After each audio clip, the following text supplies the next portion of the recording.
Hello and welcome back to Lorehammer. My name is Eric. Yo, Eric, I'm Mark. Hey, Hi, Mark. just real quick, Yeah. Snappy. Yeah. Keep it going. Hey, guys, introduce yourself. What the heck, man? Go, Christian. It's Rambo, Christian. Hi, I'm here for the last time. Hey, he's learning. But also joining us, obviously, not for the last time. We could never do that to you, Peter. No. Peter. It's Peter. I gave it away.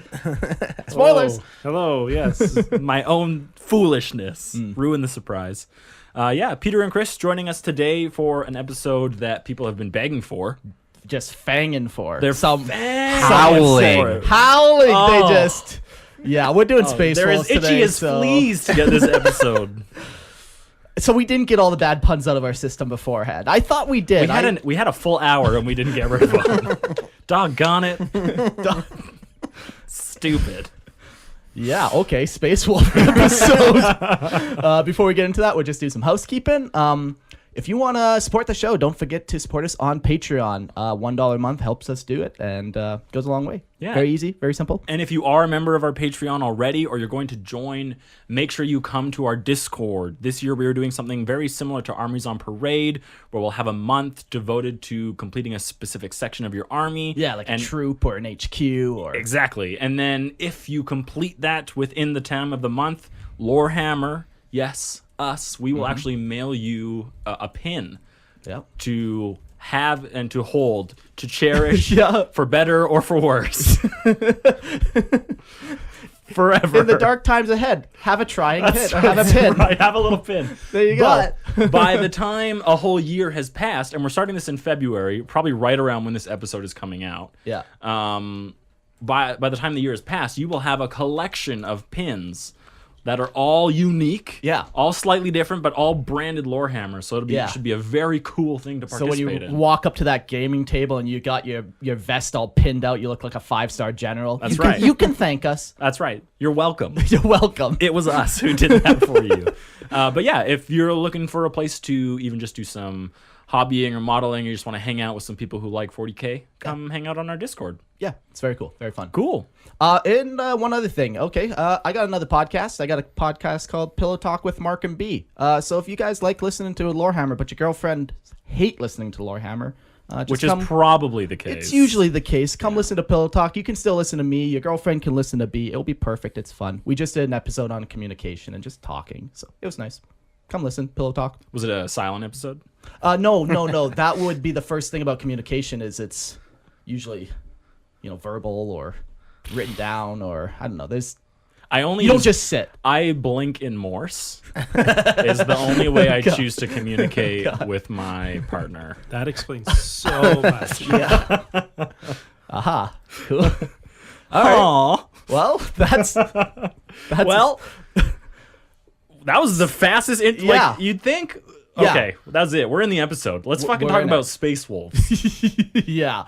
All right, so the Black Templar were founded just after the Horsehairs. Yeah, I just want to say one more thing before I get into this. So I've literally chosen all the episodes up until now, and I'm like, hey, Eric, do you want to choose just one episode? He's like, yeah, Space Wolves. Didn't even think. I don't know why, Eric. Why did you choose Space Wolves? Why are okay. you going to do this to us? Truthfully, I think every single episode that would be on like my top desperate must-do list, we have done. Sure. We've done a lot of cool Necron ones. We've done Grey Knights, which obviously I love. Templar. We did Templar, which was our very first chapter, like Space Marine chapter doing, and that kind of gets out a lot of the. It tempers the fire, The burning desire has been slowly tempered, and now I have a slow burn rage in me, and this rage is going to definitely come out over the course of this episode. I figured, what we should do is we should just do an episode that everyone, and I repeat, everyone has been asking for. I'm pretty sure within like the first 2 months, we got a request for a Space Wolves episode. So you're just trying to appease the people.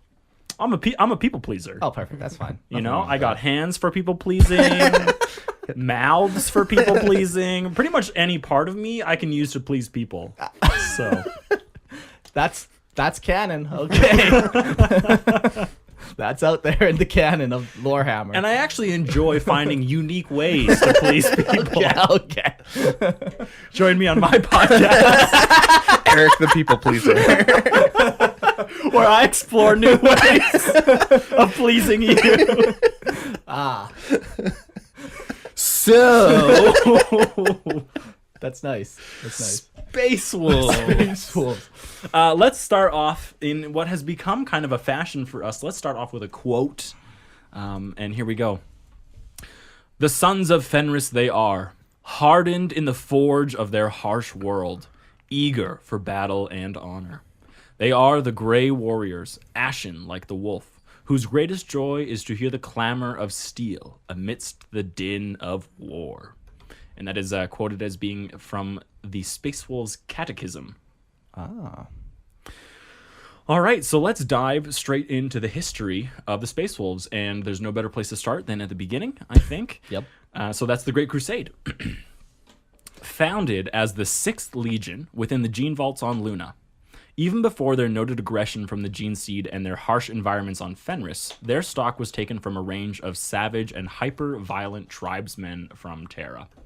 It's interesting to note that even prior to like what the legions would become known for, you can kind of see like selective pickings from like their stock initially created, or like the Space Wolves are going to be super violent, so let's take them from like a very violent stock, you know. Yeah, I thought it was weird. I didn't know if it felt like a little shoehorned in, you know, like it's unnecessary a little bit because they're just Space Wolves and Space Marines. Yeah, like everyone recruits from violent places. That's right, like, yeah. It's like, okay. Who was like, we're going to recruit from this nursery that has the most loving and tender Families and parents. Yeah. The most stable upbringing. Oh, you've never hurt anyone in your life? You're a perfect candidate for us. After the 6th creation, they were actually held away from the unification wars on Terra and the conquering of the Sol System. And it wasn't even until 10 years into the Great Crusade that the Emperor deployed them for the first time, which was under his direct command in the Battle of Delsvin. And at this point, the Legion was only 3,500 Battle Brothers strong, which is a stupid low number for a Legion. Yeah. Normally they're like 100,000 or... Yeah. Yeah. Like 100,000, I believe, in like the height of the Great Crusade, which spanned, you know, some 100, 200 years. How long was the Great Crusade? 200 years. 200, yeah. So like a moderate number for a Legion at that point was around 100,000. Yeah. So 3,500, really low. It's cool they fought by the Emperor, too. Yeah, the first time they deployed was Yeah. under his direct command, which is interesting. And I thought it was a little odd that they were held back for so long. But, you know, special got to be special. Yeah. So. Well, yeah, like some weren't even around till like even 100 years into the Crusade, though, I think. They just like weren't deployed. Because Yeah, like they didn't have the numbers I or thought like... most Space Marines were at least used during the Unification Wars. No. Unification Wars is all just like Thunder Warriors and stuff. Okay. I think the Dark Angels might have been the only ones to deploy that early, too. Okay. I think they were one of the first to be deployed. Maybe I'm reading into it when it said they were held back during the Unification Wars. They must have at least existed at that point then, but specifically not been used. Yeah. So, it only took a single campaign for them to showcase their propensity for violence and savagery. They quickly became known for their lack of discipline and their quickness to violence, as shown by the slaughter of civilians in the Malorian Revolt. And what was supposed to just be like this surgical strike against the rebellious leadership became an all-out assault against all the civilians in the capital city of Malaria. Yeah. And apparently they just like killed so many civilians on this planet that it threatened the entire planet's capacity to like be an industrial machine. Oh. Now you know why the Emperor was holding them back. Like This was a mistake. How many billions do they have to get through? How'd they even have enough ammo? They just start using your fists Yeah, and they just teeth. dig their claws into skulls and rip apart, and then they move on and do it to the next person. For the Emperor, of course. Who's telling them We are not to, so loyal, okay? but also man. very disobedient, apparently. It was because of these violent acts that the Legion instituted a rank of Consul Obsequiari. I don't know exactly how to say it. But it was a rank of Space Wolf Battle Brother, and it was their job to make sure that the other Battle Brothers followed orders and like kind of towed the line. They even had the right to execute other members of the Legion with impunity. Oh, crazy. Was the first one named Caesar Milan by chance? Yeah, I thought that was odd that they could just like execute brothers and they're like not even questioned for it. Yeah. But It sounds like a precursor to chaplain. that was what I wrote. Yeah. I was kind of like, okay, it sounds very similar to how a chaplain would, look out for corruption in the Battle Brothers. How's their mental health doing? You know, or have you seen too much war? At this point. Let me retire you like a dog behind the shed. Oh, no. By the end of the second decade of the Great Crusade, so it's really only like 10 years into their entire career, the Sixth had earned a reputation as the Emperor's agents of fear, retribution, even the executioners of the Emperor, and they were commonly called the Rout. So, Crazy. just more crap about them being super brutally violent, brutally savage, not really caring about, what's it called when you didn't need civilians. Collateral damage. That's right. Not really caring about any collateral damage that they put out. These guys sound like Chaos Marines before Chaos Marines. Yeah, it's kind of Like crazy. World Eaters and freaking Night Lords mixed together, but before they were a thing. Yeah. The second Primarch to be found, the Emperor sought Russ out after hearing rumors of a Wolf King. When the Emperor found his way to Fenris, Russ challenged him to 3 contests. Losing the first 2, I believe, which was eating and drinking. Yeah. Classic contests upon Fenris, apparently. The Emperor eventually bested Russ in combat, which took hours. Which is Days. stupid. Weeks. Mountains Weeks crumbled slowly around turned them. to months, turned to years. So after he defeated Russ in combat, he revealed his true nature. I am the god you've been waiting for. I am your father. Yada yada yada. Yeah. Russ was then given command of his legion, and Fenris was claimed as the homeworld of the newly minted Space Wolves. Cool. If I'm not mistaken, isn't he also one of the few to challenge the Emperor upon meeting him? Like most Primarchs were like, Yeah, like Vulcan Instantly. And did. didn't and, Ferris Manus do something with him as well? Yeah. but it's not often. Like a Yeah, lot it's of not them al- recognize him as Yeah. their father or god or kinship of some kind. And Yeah. I also don't think the Emperor doesn't always necessarily hide himself on his first meeting. Like, he can't hide himself from Magnus. There's no hiding. yeah, that. Magnus will know who you are. And I even believe Sanguinius he didn't hide himself from. So it could be that his disguise is just amazing and you truly don't know. I don't know. Takes off his beard. it was me the whole time. It's the glasses, that nose and the mustache. But he's still wearing the golden armor. Absolutely, And like, yeah. He's still 50 Glowing. feet tall, with a halo. And yeah, you never even knew. Great disguise. Yeah. Peter, do you want to pick up the next part? Yeah, of We're on course. point 6. Over the next 2 centuries of fighting in the Great Crusade, the Space Wolves traveled the galaxy, claiming many worlds for the Imperium. But while they were effective in their campaigns, they were not also easy to fight alongside. So one of the more memorable grudges that the Space Wolves have is against the Dark Angels. So there are a few different accounts of how it happened, but at some point, both the lion and the wolf swore oaths of vengeance against the other. And this rivalry has filtered its way down through the legions and then chapters for over 10,000 years. It just they don't get along really with anyone. And I think the Dark Angel fight with them is one of the stupider feuds that they have. Like, Russ laughs it off at one point and he thinks it's all a big joke, and then a Primarch, this god being, gets butt hurt. Yeah, over yeah, it, yeah, And they it's- declare 10,000 long feud. exactly, Yeah, yeah. it's kind of childish, Kind of. It's like, really stupid. And then like it results in actual like blood being spilled between between these chapters, and I don't know, it just seems like one of those stupid unnecessary things. Yeah. that just describes the Imperium perfectly. Yeah, I suppose. nothing- Stupid not- and unnecessary. Wait a minute. You're hired. You're now general. The Space Wolves also had strained relations with the World Eaters and the Thousand Sons, and both of those confrontations came to blows and more blood being spilled. Yeah.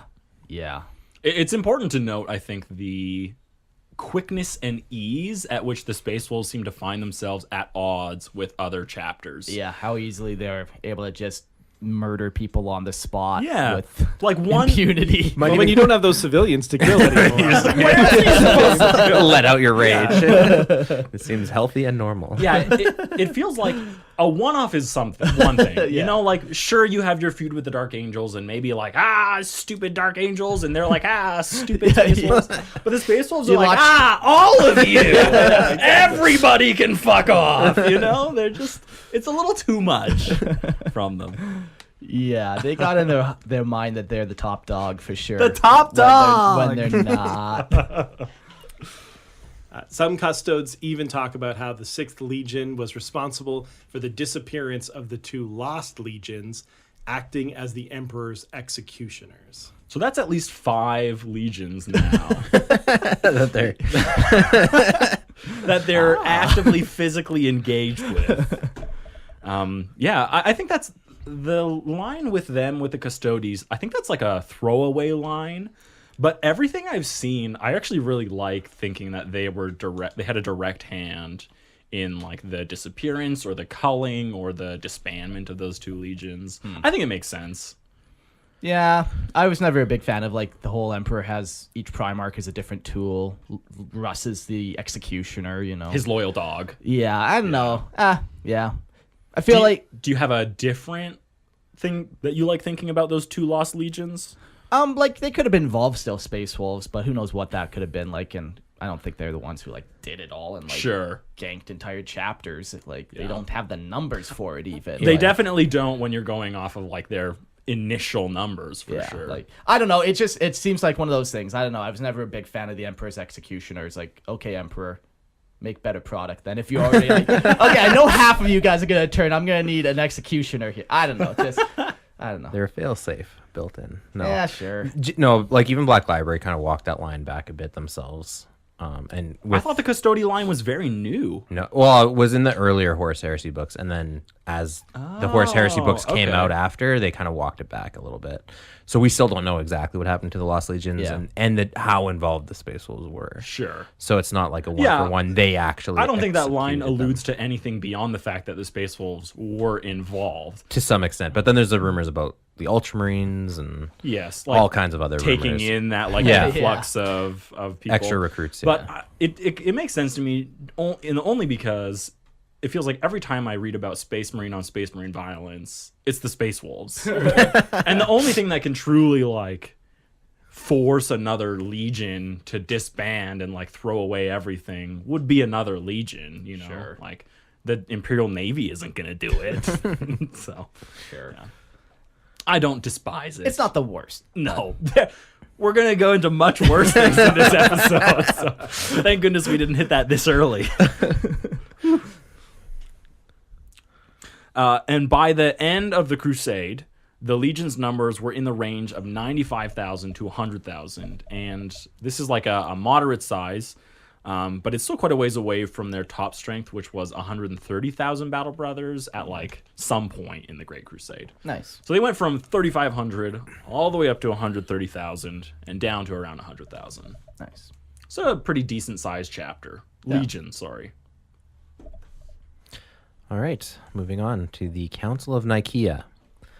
The council is often called by Imperial scholars by another name, the Trial of Magnus, and many see it as the final nail in the coffin for the schism between the Primarchs Magnus and Russ and their respective legions. It took place in 001 M31. Is that how you read the dates? Yeah. Point 31. On a planet called Nicaea, which was empty save for the amphitheater created for this purpose.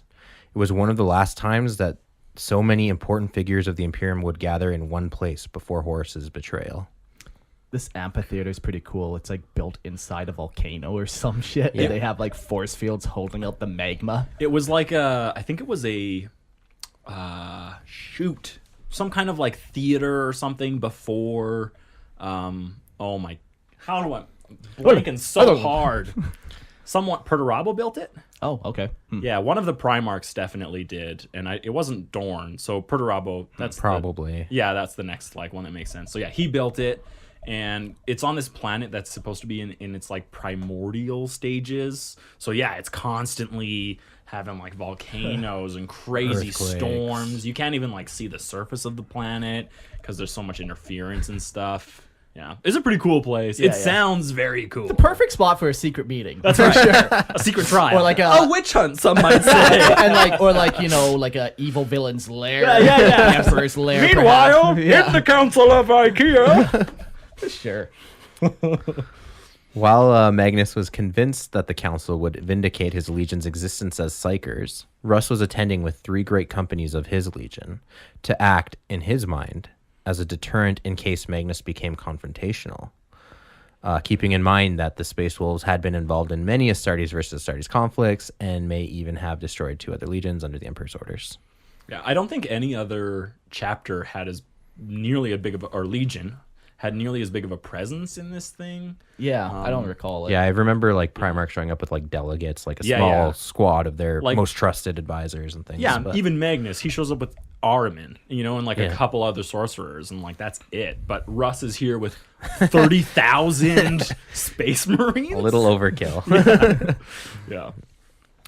The first to speak to the assembled council was a space wolf rune priest called Othir Weirdmake. As a psyker himself, it was a deep betrayal when he renounced the Thousand Sons and all psykers in front of everyone, claiming them to be deceivers, sorcerers, and warlocks who would only destroy those around them and threaten the Imperium entirely. That's a really cool moment. I think I read this one in It's in one of the earlier heresy books. yeah, about like Magnus, like how deep it like cut him when he realized the true intention of what was happening. Yeah. I like Magnus for the most part, and I think this was like a pretty big blow to him. So You wrote this episode, Eric. Magnus is the best, and he did nothing wrong. And the Space Wolves were wrong for wronging him. The culmination of this council was the Emperor himself declaring that no longer would the legions employ psychers of any kind past their need for astropaths and navigators, and their librarius department would be disbanded and the Battle Brothers reassigned.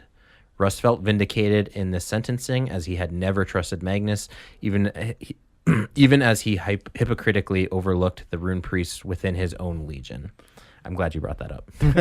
That is such a source of bullshit. Like the Emperor, he's like looking right at Magnus as he's like, if you fuck with me, Magnus, if you use sorcery, I will like rain fire down on you. Russ, yes, my son, come here and let me pet you because you are beautiful and do no wrong. Oh, you guys just use the elements? Yeah. Yeah. Oh. Are you going to dive into that later, or do you want to talk about it now? No. We talk about the powers on Okay. Fenris much later. Okay. Yeah. As long as you bring it up. 'cause We it, do. It needs to be brought go up. back into it. Okay. But yeah, that was like that's a pretty big turning point. I think it really sets up the conflict for like one of the biggest battles in the Horus Heresy between Russ and Magnus and for their legion. So they just have this like really long-standing vendetta against each other. So, and I think it's all born here in the Council of Nicaea. Space Wolves have always been distrustful of psychers, despite, again, the hypocrisy. But there is, like, not just Magnus, but like all Space Wolves are kind of don't trust. They call it the weird, and like anything kind of mystical or magical, they just instinctively don't trust it. Yeah. So, just as a note. Oh yes, they hate all psychers, absolutely, but they seem to have a special compartment in their hearts Special hate of rage. compartment, Yeah, yeah. special rage compartment Yeah. specifically for the Thousand Sons. The Horus Heresy. In the beginning of Horus's treachery, Malkador the Sigillite requested that teams of Space Wolves be sent out to the many of the legions to oversee the remaining Primarchs. Those sent to the Night Lords and Alpha Legions were killed outright, and even the Blood Angels accidentally killed their team in a fit of red thirst. This only served to increase Russ' distrust of other legions. Yeah, him and his legion have already come to blows with probably 5 other legions. And now we've just added 3 more to this list. Like, they get into conflict with so many other Astartes, more than any other legion for sure. It's like that Simpsons thing about the Scots. Oh, you Scots are contentious people. Scots and other Scots. Yeah. Damn Scots, they ruined Scotland. Russ and his legion was not present during the drop site massacre, nor at the Siege of Terra, as he was preoccupied with his mission focused on his Thousand Sons. One of the more tragic tales of the Horus Heresy, Russ' initial orders from the Emperor were for him and his legion to pick up the Primarch Magnus on his homeworld of Prospero and escort him back to Terra to be punished for breaking the Edict of Nicaea, stating that no sorcery was performed. Yeah, this was Magnus broke through a bunch of the Emperor's protective barriers on Terra. So what ended up happening is Magnus found out that Horus was actually turning. So then he sent a message to Terra, to the Emperor, but in order to get that message, he had to break all these webway gate Psychic wards and Yeah, stuff. that the Emperor had erected to protect Terra. Yeah. And then, the palace gets flooded by demons. So then the Emperor sends Magnus to go reprimand them. Yeah. He says, Russ, go pick up Magnus, bring him back. It's time that I put a lock and ball and chain on this bad boy, sit him on the throne. Yeah. It's the punishment stool, really. It's what it is. Horus, however, had other plans, and after intercepting that order, he changed it to cause an all-out assault by the Space Wolves on Prospero, calling it the Burning of Prospero. Though the planet itself was razed, the majority of Thousand Sons escaped into the Eye of Terror and were they were doggedly pursued by the 13th Company of Space Wolves, which included the Wolfinkin kind.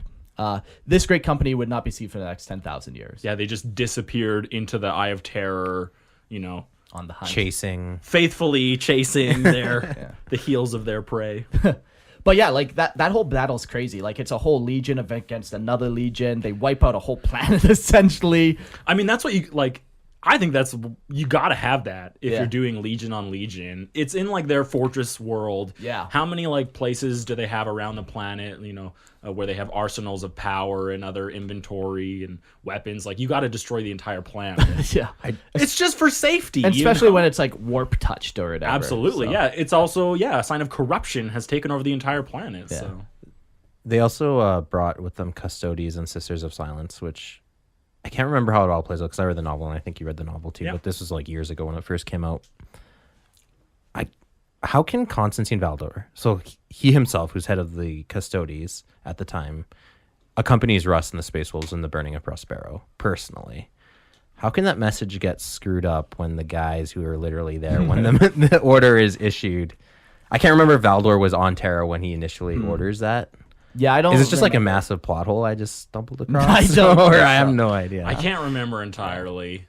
I think is it possible the order, Constantine just didn't know the details of the order that were given to Russ? It's possible. Anything's possible in 40K, but It does seem like it's a starting to weird thing. stretch my... Yeah, the custody, they're just so deep in the Emperor's confidence. Right, exactly. I'm sure he would. Maybe? I feel like he would have told them. Yeah. Yeah. There's got to be something around it. Maybe Horus wiped Constantine Valdor's mind. Or he says there's been a change in orders while they're already en route. Yeah. Absolutely. And he's already Yeah, gone. and you get an order from Horus, you're okay, sure. Yeah. Yeah. Sure, whatever. It's not like Horus Okay. is going to lie to us. He'd never do that. Yeah, because as soon as Constantine leaves Terra, anything coming from the Emperor Right, he would exactly. accept as from the Yeah, Emperor. or Horus in his Exactly, stead. yeah. Oh, no, the Emperor changed his mind. It's actually all-out war. Torch the planet. Oh, problem Leave no solved. survivors. Leave no survivors. Oh. Harried by a trade of forces, the 6th Legion was unable to make it to Terra in time for the final confrontation, much to Russ's despair and regret. His anger stewed for some 200 years until one day at a feast on Fenris, he announced he was leaving. That took a while. Yeah. Well, we're glossing over the Codex Astartes, Sure. Russ really didn't like it, so he almost went to war with against Guilliman. You Space Wolves are contentious people. A violent lot, some might say. But yeah, so we're kind of skipping a lot of that because it doesn't really affect anything in the future. Yeah, we all know the outcome of the Horus Heresy. They weren't really involved in that part. Yeah, the only there's the Codex, and then they kind of just farted around. Things built up over time. Until Russ finally Finally. decided, that's it. Enough I'm is leaving. enough. Okay. Yeah. So Russ led a force into the Eye of Terror, searching for a chance at revenge. Though he was never seen again, he had promised that he would return for the final battle, for the wolf time. For the wolf time. Yeah. Still waiting for the wolf time. Yeah. You'd think that, Noctis Aeterna, Imperium Nihilus, Yeah. the Gork's Grin. Those might be indicators that the wolf time is coming, Russ. And it's high of those- time to come back. None of those are wolf-like, though. It has to be very explicitly. Wolf's Grin? Huh? All right. The wolf smile? The long night? That could be Noctis Aeterna. Isn't that actually what it translates to? Is the eternal night? Eternal night, yeah. Yeah. That sounds like something wolves like. You slap a moon on there, you got yourself a stew. All right, now we are entering the age of the Imperium. For years, the Space Wolves waited for their Wolf King to return, but alas, he never did. Sometime after, actually only like 7 years or something, Bjorn the Fell-Handed was named the Great Wolf, leader of the Space Wolf Legion, and it was him that called the first Great Hunt. And the Great Hunt has been called some 30 times in the past 10,000 years, and it's always like the focus on the hunt is like finding Russ. Like, none of them, I think, believe that they're actually going to find Russ, but they go search for clues of like where they think he is or where he's Try been. to find droppings. Yeah, exactly. Little bits of hair, Yes, fur, shed claws everywhere. exactly.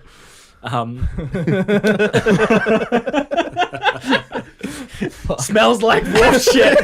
We're on the right path. Oh gosh. Okay. So the entirety of the chapter participates these great hunts, and they search the stars looking for clues to his whereabouts. These great hunts always inspire the Space Wolves to great deeds and rousing victories, and many of their largest blows to the enemies of the Imperium have been struck during these great hunts. It's pretty neat, when the hunt finally ends, all the Space Wolves, without fail, gather back at the Fang. They have these huge celebrations and feasts and carousing and drinking and song telling. Storytelling. Bjorn is inevitably awoken from his long slumber Yeah. to hate his existence once again, recount tales of when he walked the land with the God King. And yeah, it's a pretty cool time. I like the Great Hunts, the idea. It's cool. Yeah. I like that it seems to, like, there's only 30 out of 10,000 years. Sure. Yeah, it's a pretty big deal. Yeah, exactly. Like, you could probably go entire generations of Space Marines, of Space Wolves, with no Great Hunt ever being called. And then one is called, And apparently they're commonly called when Space Wolves receive visions of Russ. Oh, okay. So yeah, he visits them in their dreams or in their mind's eye or whatever. Yeah. And he tells them, now is the time for the Great Hunt. Search for me. Look in this system. Why don't you come to us, you jerk? Search for me. As he leaves. He likes to be pursued. Dogs like chasing It's their own not fun without tails. the chase. Yeah.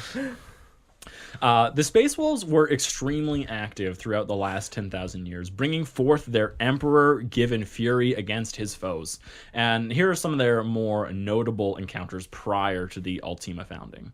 So they do a lot of things between M30 and M40, but the coolest things happen. They do about like 10,000 years of things. Yeah. That's a lot to cover. But the coolest things happen in M40. So we're going to start in 445, M41. The Months of Shame.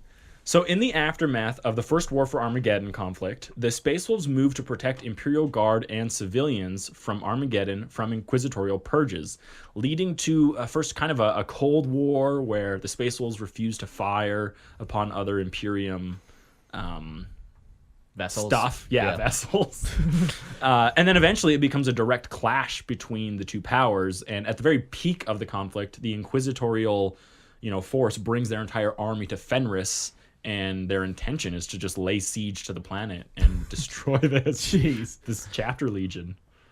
Yeah, that's crazy. The Fang's known as like the second most fortified place in the entire Imperium. Really? Yeah, I didn't know that. Yeah, I think the Terra is the first one. Sure, obviously. the palace. Yeah. But yeah, like that's a ballsy move for the Inquisition to walk up to a founding legion and try to wipe them out. How'd that go for them? I have gripes against almost every part of this Month of Shame.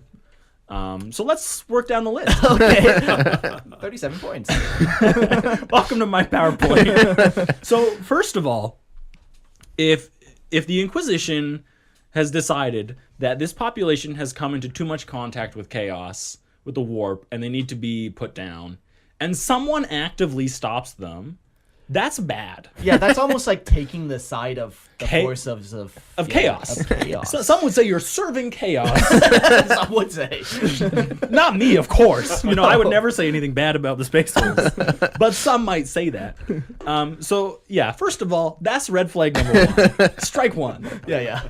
Red flag number 2. The Grey Knights are actively involved in combat against these Space Wolves. Now, participating in the culling, I can see it. Space Wolves are very good at like mind wiping powers. Like a single battle brother could probably mind wipe 1 million inhabitants, very quickly. They just walk through and everyone's blank now. Yeah. But to force the Grey Knights, whose entire duty is to fight Chaos. actual warp chaos thing, Yeah. demon stuff, to be like, nah, actually, we're going to pull you away from those front lines, and we're going to cause you to fight other Marines. It's so stupid. Yeah, it's not any of their place to do any No, of that. it's not. Like, Yeah. and you can say the Inquisition, like, they're under the orders of the Inquisition. They have to listen to them. Like, I think that's true, but only up to a certain point. I think that if an Inquisition, if an Ordo Xenos guy comes to a Grey Knight and says, hey, I need help fighting this Xenos population.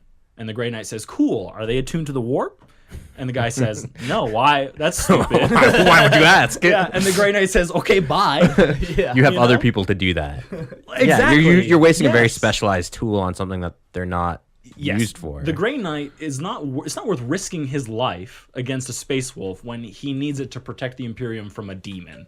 So I don't like any of the conflict between Grey Knights and Space Wolves. Especially since they just finished the first war for Armageddon, which is like this huge war where like the demon prince Angron comes and wipes out a whole bunch of planets. So the Space Wolves and the Grey Knights get together, mind you. This is maybe a month before the month of shame. They're battle brothers. They're homies. Yeah. Fighting side by side, Some of these killing Marines, demons. Some of these Marines Like- haven't slept yet. Yeah, They're exactly. still in Wipe the battle. blood off their armor. Exactly. And then they banish Angron and they like, high five, buddy. Like, like and then all of a sudden they're like, no. Actually. So yeah, I don't like any of It's the all conflict. weird. I think they could have really done that. And it's not like the Inquisition can't summon other resources, and even Space Marine would say hunting resources. Any other resource Yeah. would work before Grey Knights. Minotaurs. Oh, or, man. So During this, so they're in this like weird little like blockade situation. They're both in their fleets or whatever. The Inquisition's on one side of the system. Russ and his guys are on the other. Not Russ, but the Space Wolves are. Yeah. And then the chapter master, Logan Grimnar, decides to go parlay. They try to do a talk or whatever. So he goes to the flagship of have like, some high tea or something. have some high tea, Yeah. talk like civilized gentlemen. Of course. We're both Imperials. Sounds like we're Space both, Wolves. Yeah, we're both loyalists. gentlemen. We can come. We're gonna let you on the ship just to see what you guys were trying to say. We're gonna try to decipher this. Yeah, so he makes his way onto his ship and he approaches like the Grand Master of the Grey Knights. A grandmaster. a Grand Master, one of the most powerful guys in the Imperium. Yeah. And then he just decides to gank him. Just kill him. He says, hey, you didn't follow the rules of parlay. Meh. Yeah. I'm going to kill you. And then he just kills him. Literally just kills him and teleports away.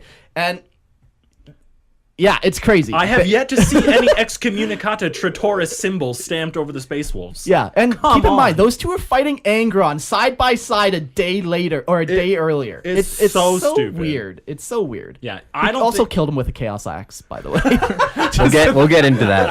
the hole gets deeper. yeah, this is all. It gets worse. The story gets worse. Yeah, but it's a whole thing. I know lots of people like the Months of Shame, and it's kind of cool that like, yeah, they try to defend the population, but it's just I really like the idea of Space Wolves standing up for what they view as innocence. Sure. Because there is like a sense of nobility and even like a chivalry And aspect savagery to at it. the same time. Almost like Well, a we're noble willing to commit savage. savagery to protect innocence. I mean, it's a far cry from their sacking of Malorian, where they They themselves. Maybe we shouldn't kill all the civilians. all, but Sub? Just most. It's a process. Half. I'll settle for half. Nobody's perfect on day one, you know? Gosh, I'm getting better. But like, I think any other force that the Inquisition would choose to draw from would be better than Space Wolves, even if it was some stupid Imperial Guard regiment or even another Space Marine Legion. I just don't like the Grey Knights being involved in things that aren't Grey Knight And members. having fucking chapter masters killed. I choose to believe that didn't happen. Like, I choose, and that's my choice. Okay. Okay. Well, yeah. Go look at. There's a whole lot of information in the Month to Shame, and there is some cool stuff, and there's a lot to unpack there. But we'll skip past a lot. In the end, like Bjorn is actually woken up. Yeah. For this, once the Inquisitorial forces arrive at Fenris.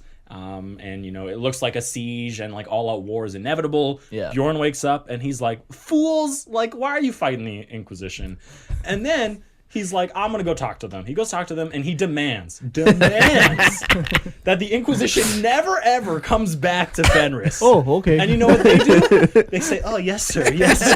Of course, Bjorn. Anything for you, Bjorn. You want me to oil your machine armor? Anything. You want me to swap out your ornaments? Oh, yeah. Anyways. Fluff your wolf tail, yeah. Frustrating. Yeah, it's a situation. So let's move on to another 400 years. Thank God. Yeah, nothing could be that stupid again, right? Okay, here we go. 886 M41. The Fenris Incident. Okay. The Ecclesiarchy arrives at Fenris to investigate a claim of their worship of pagan gods. The Space Wolf orbital defenses fire upon the Ecclesiarchy vessel, chasing it away. And almost a year later, an Ecclesiarchy fleet and 3 orders of the Adeptus Astartes attempt to land on Fenris by force. A 3-week war erupts before the Ecclesiarchy decides to withdraw. I have never heard of this one before. I want to read about this more, but didn't. This was kind of all I saw on this one, unfortunately. It's so crazy that they've waged war now with the Inquisition and the Ecclesiarchy. At what point are you not a traitor? Are you forgetting? Yeah, what? Mark, please don't forget about the times that they waged war against other Space Oh, Marines. yeah. as well. Oh, yeah.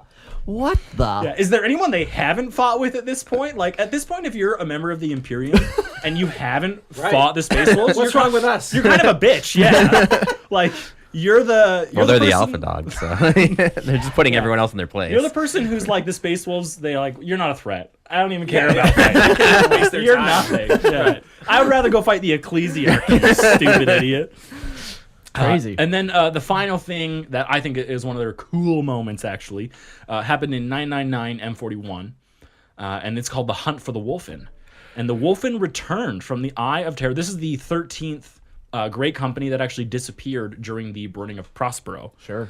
So the Wolfen returned from the Eye of Terror amid a series of great warp storms across the Imperium. The Space Wolves sought to gather the Wolfen as a clue to find Leman Russ. And that sounds so cool to me. That sounds like prophecy being fulfilled. Like the great, like that company disappears 10,000 years ago. And all they have are legends about this company. You know, like there was a 13th company. It's lost in the swear, war. there were werewolves. Shut Jonas up again. He's too far into the mead. But I love it. It sounds like prophecy. You hear whispers of the Wolfen making a return. You're like, whoa, hold on. Russ can't be that far behind if the Wolfen are coming. Yeah. And so the hunt for the Wolfen was it's kind of similar to a great hunt where everyone in the chapter participated, and they went out over the entire galaxy hunting for these Wolfen because Grimnar and Bjorn were like, man, we can't let the Inquisition get their hands on these guys because they'll think we're like mutants on top of all the other stuff that they already think about us. So they're like, we gotta get the. At what point are you not the bad guys again? We're harboring mutants now. Like 10 points ago, they were the bad guys. But yeah, they're hunting for these Wolfen. They think they're clues that will lead them to Russ, but they also want to protect them from the Inquisition. Like, I really like that aspect of it. The hunting for prophecy and feeling like you're living and like these are the wolf times and we'll do our best. Like, that's a very cool image for me. Yeah. Cool. Yeah. So that was what I chose to share with everyone about the Age of the Imperium.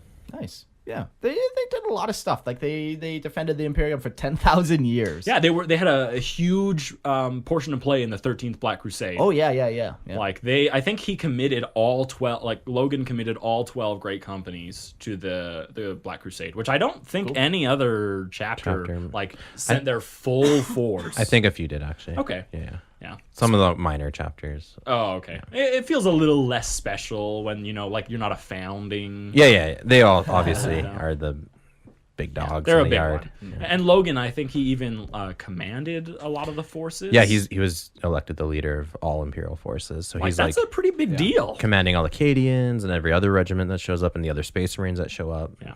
Yeah. Very cool. Very cool. Let's talk about the Ultima founding. So originally wary of their non-Fenris born brothers, Chapter Master Logan Grimnar initially refused to have the Grey Shields join his chapter. His fear was that Guilliman was using these reinforcements as a way to infiltrate and control the chapters. They also didn't have Wolf in their title enough. So.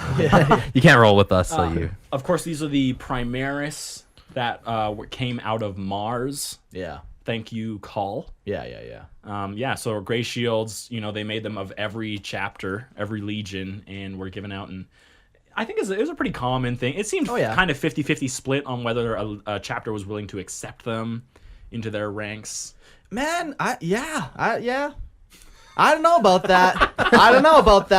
I think they all opened on willing arms. Even Dark Angels are like, we like to keep secrets, but come share our secrets. Everyone except Space Wolves, man, and even them, they take them. Yeah. Like, they all take them. I think that I think that the point is that everyone is going to take them, but they got to write a little bit of like, will tension. they, won't they? Is this the secret to success, or is this our doom? Can you write a 5-piece romance novel? Primaris is being inducted into chapters. So after assessing his own chapter's low levels and hearing the testimony from Jarg Iron Oath, Chapter Master Grimnar agreed to welcome the new recruits into the Space Wolves. Yeah. Apparently they got pretty roughed up after the 13th Black Crusade, committing all your forces to it. So I think it's kind of like a necessity for them to accept it. But Look, I agree. At this point, I'm not going to be bitching about Primaris Marines. I can't do it anymore. It's all bad lore. We all know it. It's just, we'll move past How that. many times do we have to kick this same dead horse? Exactly. The same dead dog. Don't ever kick a dog. That's just wrong. What if it's a space wolf dog? Doesn't matter, Eric. They're still beautiful creatures. They're special boys. They're good boys. Yeah. So that's kind of their history. They do accept, in the end, they accept their Primaris brothers. Yep. There's inevitably some tension between them, but we actually will talk a little bit more about that when we mention specifically the gene seed. Yeah, and how that kind of interacts. Yeah, exactly. Yeah. But let's move on away from their history and let's talk about Space Wolves themselves. Let's talk about their homeworld of Fenris. Fenris is a harsh planet, so cold for most of its year that the oceans freeze over, and then so hot for a small portion that the outer crust of the planet cracks and spews lava. Okay. I didn't know that part. Not a very pretty temperate wild. world. This is the best. You get the best of both worlds. Yeah. Summertimes are great. It's balmy, it's hot, you get a nice lava tan. And the winters are nice and cool. Yeah, it means growing the beard is totally worth it. Yeah, a million years ago when I first dipped my toe into 40K, when you guys convinced me, it was right to Space Wolves. I remember that. Right to learning about Fenris and thinking it was such a cool planet. The unreliability of the geography has forced its inhabitants to a nomadic life, constantly moving to what may be solid ground for their tribes.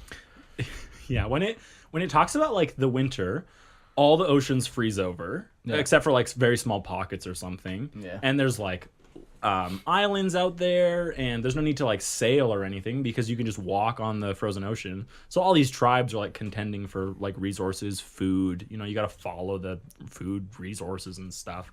But then when summertime comes, all these ocean stuff starts to melt.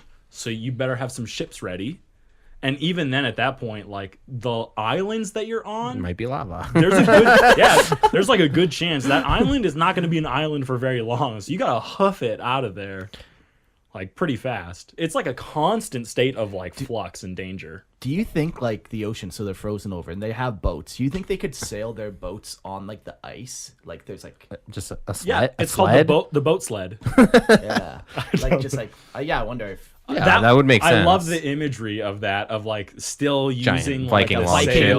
longboat, Yeah. but in the sails and still kind of like putting they're like skis oars on up. them. But yeah, skis the come out. oars, the oars are just these massive spikes that they like dig into the ice and like push the boat Just forward.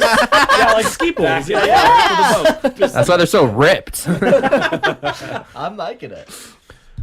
Fenris orbits its sun every 3 to 4 Terran years on an elliptical orbit, which contributes to the severity of its weather patterns. Yeah. So the part of the ellipsis, like a point of it, is right near the sun. So it's traveling right near the sun. That's the hot months. And then on the rest of its journey, it's so far Frozen. away from the sun that everything just freezes. The only continent that is stable enough to not change during these upheavals is called Asheim and has been claimed by the Space Wolf chapter. It is that they who built the Fang, a great fortress, monastery where they house their chapter. I was about to ask about that. Like, well, if everything's unstable, where's the Fang? The Fang inhabits the tallest mountain peak on the planet and is so tall that it rises beyond the atmosphere, which allows it to be used as a docking point for ships entering and leaving the planet. That's so crazy. So Fenris just has like a big spike sticking out of it. Yeah. It totally makes sense why it's called the Fang too. Just like this point coming off of this planet that you can see from orbit. Like it breaks the circular horizon even of the planet. It works so well with them being wolves. Yeah, absolutely. Because of the harsh reality of life on Fenris, the natives are in a constant struggle to survive. One of their more brutal traditions is to gift a newly born child an axe, and if they cannot immediately grasp its haft, they are thrown into the frozen seas or risk their weaknesses destroying the tribe. Okay. Also have to use the axe to cleave the other babies who are not strong enough to wield the axe. Jeez. Well, Christian and I both famously gave Our children axes. Children axes. Yeah. Yeah. I'm happy And to report that thankfully- 3 of 4 of my children have actually been able to wield the axe. Mine's doing fine with just one limb. Oh man. The seas are inhabited by massive monsters, and the lands upon Asheim are no more safe. Snow trolls, shape-shifting doppelgangers, and massive worms burrow into the landscape. The most deadly is the Fernesian wolf, whose cunning is as sharp as its massive teeth. Though they are deadly enough on their own, they travel and hunt in packs, exponentially increasing their danger. There's some crazy monsters on this place. They also talk about like the krakens in the sea Yep. that they're known to fight. It's and- very mythological Yeah. creatures, massive sea monsters, like super dangerous. Yeah, between the environment and the monsters, I can see why they kill their weak babies. They could destroy the tribe. Yeah. Like everyone, It's a little harsh. Everyone has to pull their. It's just a baby. Everyone has to pull their weight, Eric. Christian, Even the no, baby. I totally get it. Me too, man. I can see why they're so angry. Why they This is where we fight so live. many other people. Yeah. This place sucks. Man, no wonder I'm angry all the time. Have you talked to your therapist? Yeah. They said go fight more things. Have you tried killing civilians? That seems to calm me down. Their planet's cool too. They'll have like a bunch of tribes on it, and they all are always waging war on each other. So course. even if Why the wouldn't they? wildlife or the element doesn't they kill you, fight for access to these resources into land, Yeah. like stable islands Yeah. and stable land. yeah, and like fighting is fine. Like the Space Wolves even encourage it. Yeah. You know, like they might even drop off weapons packages for people. You know? Here, use these. See, you know, but don't fight the monsters with these. Fight each other. Yeah, with, yeah. You know, but That's yeah, like too easy if you fight the monsters with those weapons. Yeah. Come on. yeah, but yeah, like it's a crazy planet for sure. We're gonna hop over to the gene seed of the Space Wolves. The other thing that makes them. The original gene seed of the Space Wolves had major mutations and deviancies. Without fail, it passed these traits along to the members for thousands of years. While it did have a probable 100% rate of mutation, it was stable for the most part. And its mutations were predictable, and it did not cause the gene seed to fail. Like one of the mutations is they grow fangs in their older age. Yeah. So it's like you're almost like 100% guaranteed to get that mutation, but that mutation doesn't cause you Yeah. to explode in chaos spawn. No, you just know? 30 more minutes or 30 more seconds of brushing your teeth. That's Yeah, right. it's Well, not a you big got to get deal. those pearly whites. Yeah, Come on. Exactly. So, in fact, the only noted time when the gene seeds changed was a little-known incident sometime after the Horus Heresy that caused it to only work on the inhabitants of Fenris. This ensured that no other brothers would be raised that were not Phoenician-born. After the initial creation of the Legion, the gene seed became increasingly unstable, which is now seen in the Canis Helix gene and the Curse of the Wolfen. Yeah, so obviously the Marines that were born as part of the 6th Legion, you know, as its inception, they would not have had the Canis Helix gene. Yeah. And I can only assume that once like Fenris became a part of like the history of the 6th Legion and Russ, you know, got access to the gene vaults and like all the genetic technical scientists of Terra, like he must have asked for the Canis Helix to like be whipped up for him specifically, or like you don't just find a batch of genetic code in a cave on Fenris and you're like, yes, this will go well with my gene seed Astartes, you know? It has to be Imperium made. Yeah, I don't know. I don't know if they're ever even really clear. A lot of it's just so confusing, and different authors mean different things with it. And then you got authors writing crazy shit like there's no wolves on Fenris. Then you're really in the weeds. That is such a meme. But, you know, it's... Yeah, I wish there's a lot in the gene seed that I think doesn't really make sense. You'll see like the cup come up at different times, and there's a lot of names for the trials and the tribulations that they have to go through. So just you can see the imprint of 8 different authors on this, unfortunately, which is not the Space Wolves' fault, but it is Games Workshop's fault, and I'm blaming you. Yeah, so. it just seems like there's just too much weird gene seed manipulation and like throwing in Canis Helix, and now only Phoenicians can do it, but Phoenician population are wolves apparently. Like, shh, there's no wolves on Fenris. Yeah, it's crazy. Let's carry on. The mutations that had passed down are very well documented and easily seen in the Battle Brother of the 6th Legion. These special mutations are given through the Canis Helix, which is a unique component of the Space Wolf's gene seed. These mutations include enhanced animalistic abilities such as hyperacute senses of hearing and smell, elongated canines, shaggy hair that becomes gray and then white as the Marine ages, pale yellow eyes, not all the time, sometimes I get that, animalistic ferocity unmatched in battle. Unmatched. Yep. Okay. But most importantly, and dangerous mutation of the Space Wolf is the Curse of the Wolfen. Yes. Yeah. Sorry. No. Are you going to jump in the Wolfen? Yeah. Before that, the hyperacute senses of hearing and smell, I think it's worth noting that, like, you're talking about Space Marines who are already have enhanced senses. So, like, on what level? Yeah. Like, how much more enhanced can you get? Well, we only assume that you can only always get better. You know, like we have 3 cones in our eyes, but some people have 4 cones. And maybe some eyes, like maybe their eyes actually gain like optics. Telescopic stuff, yeah. Maybe they can see in other dimensions. Maybe they can see inside the warp, and that causes all their powers to be so not warp. I don't think any of that's true. Yeah. They sound like dogs. I'm just going to come out and say it. You got really good hearing and smell. You got some elongated canines. You got some shaggy hair. You got some pale yellow dog eyes. Sorry, just pale yellow eyes.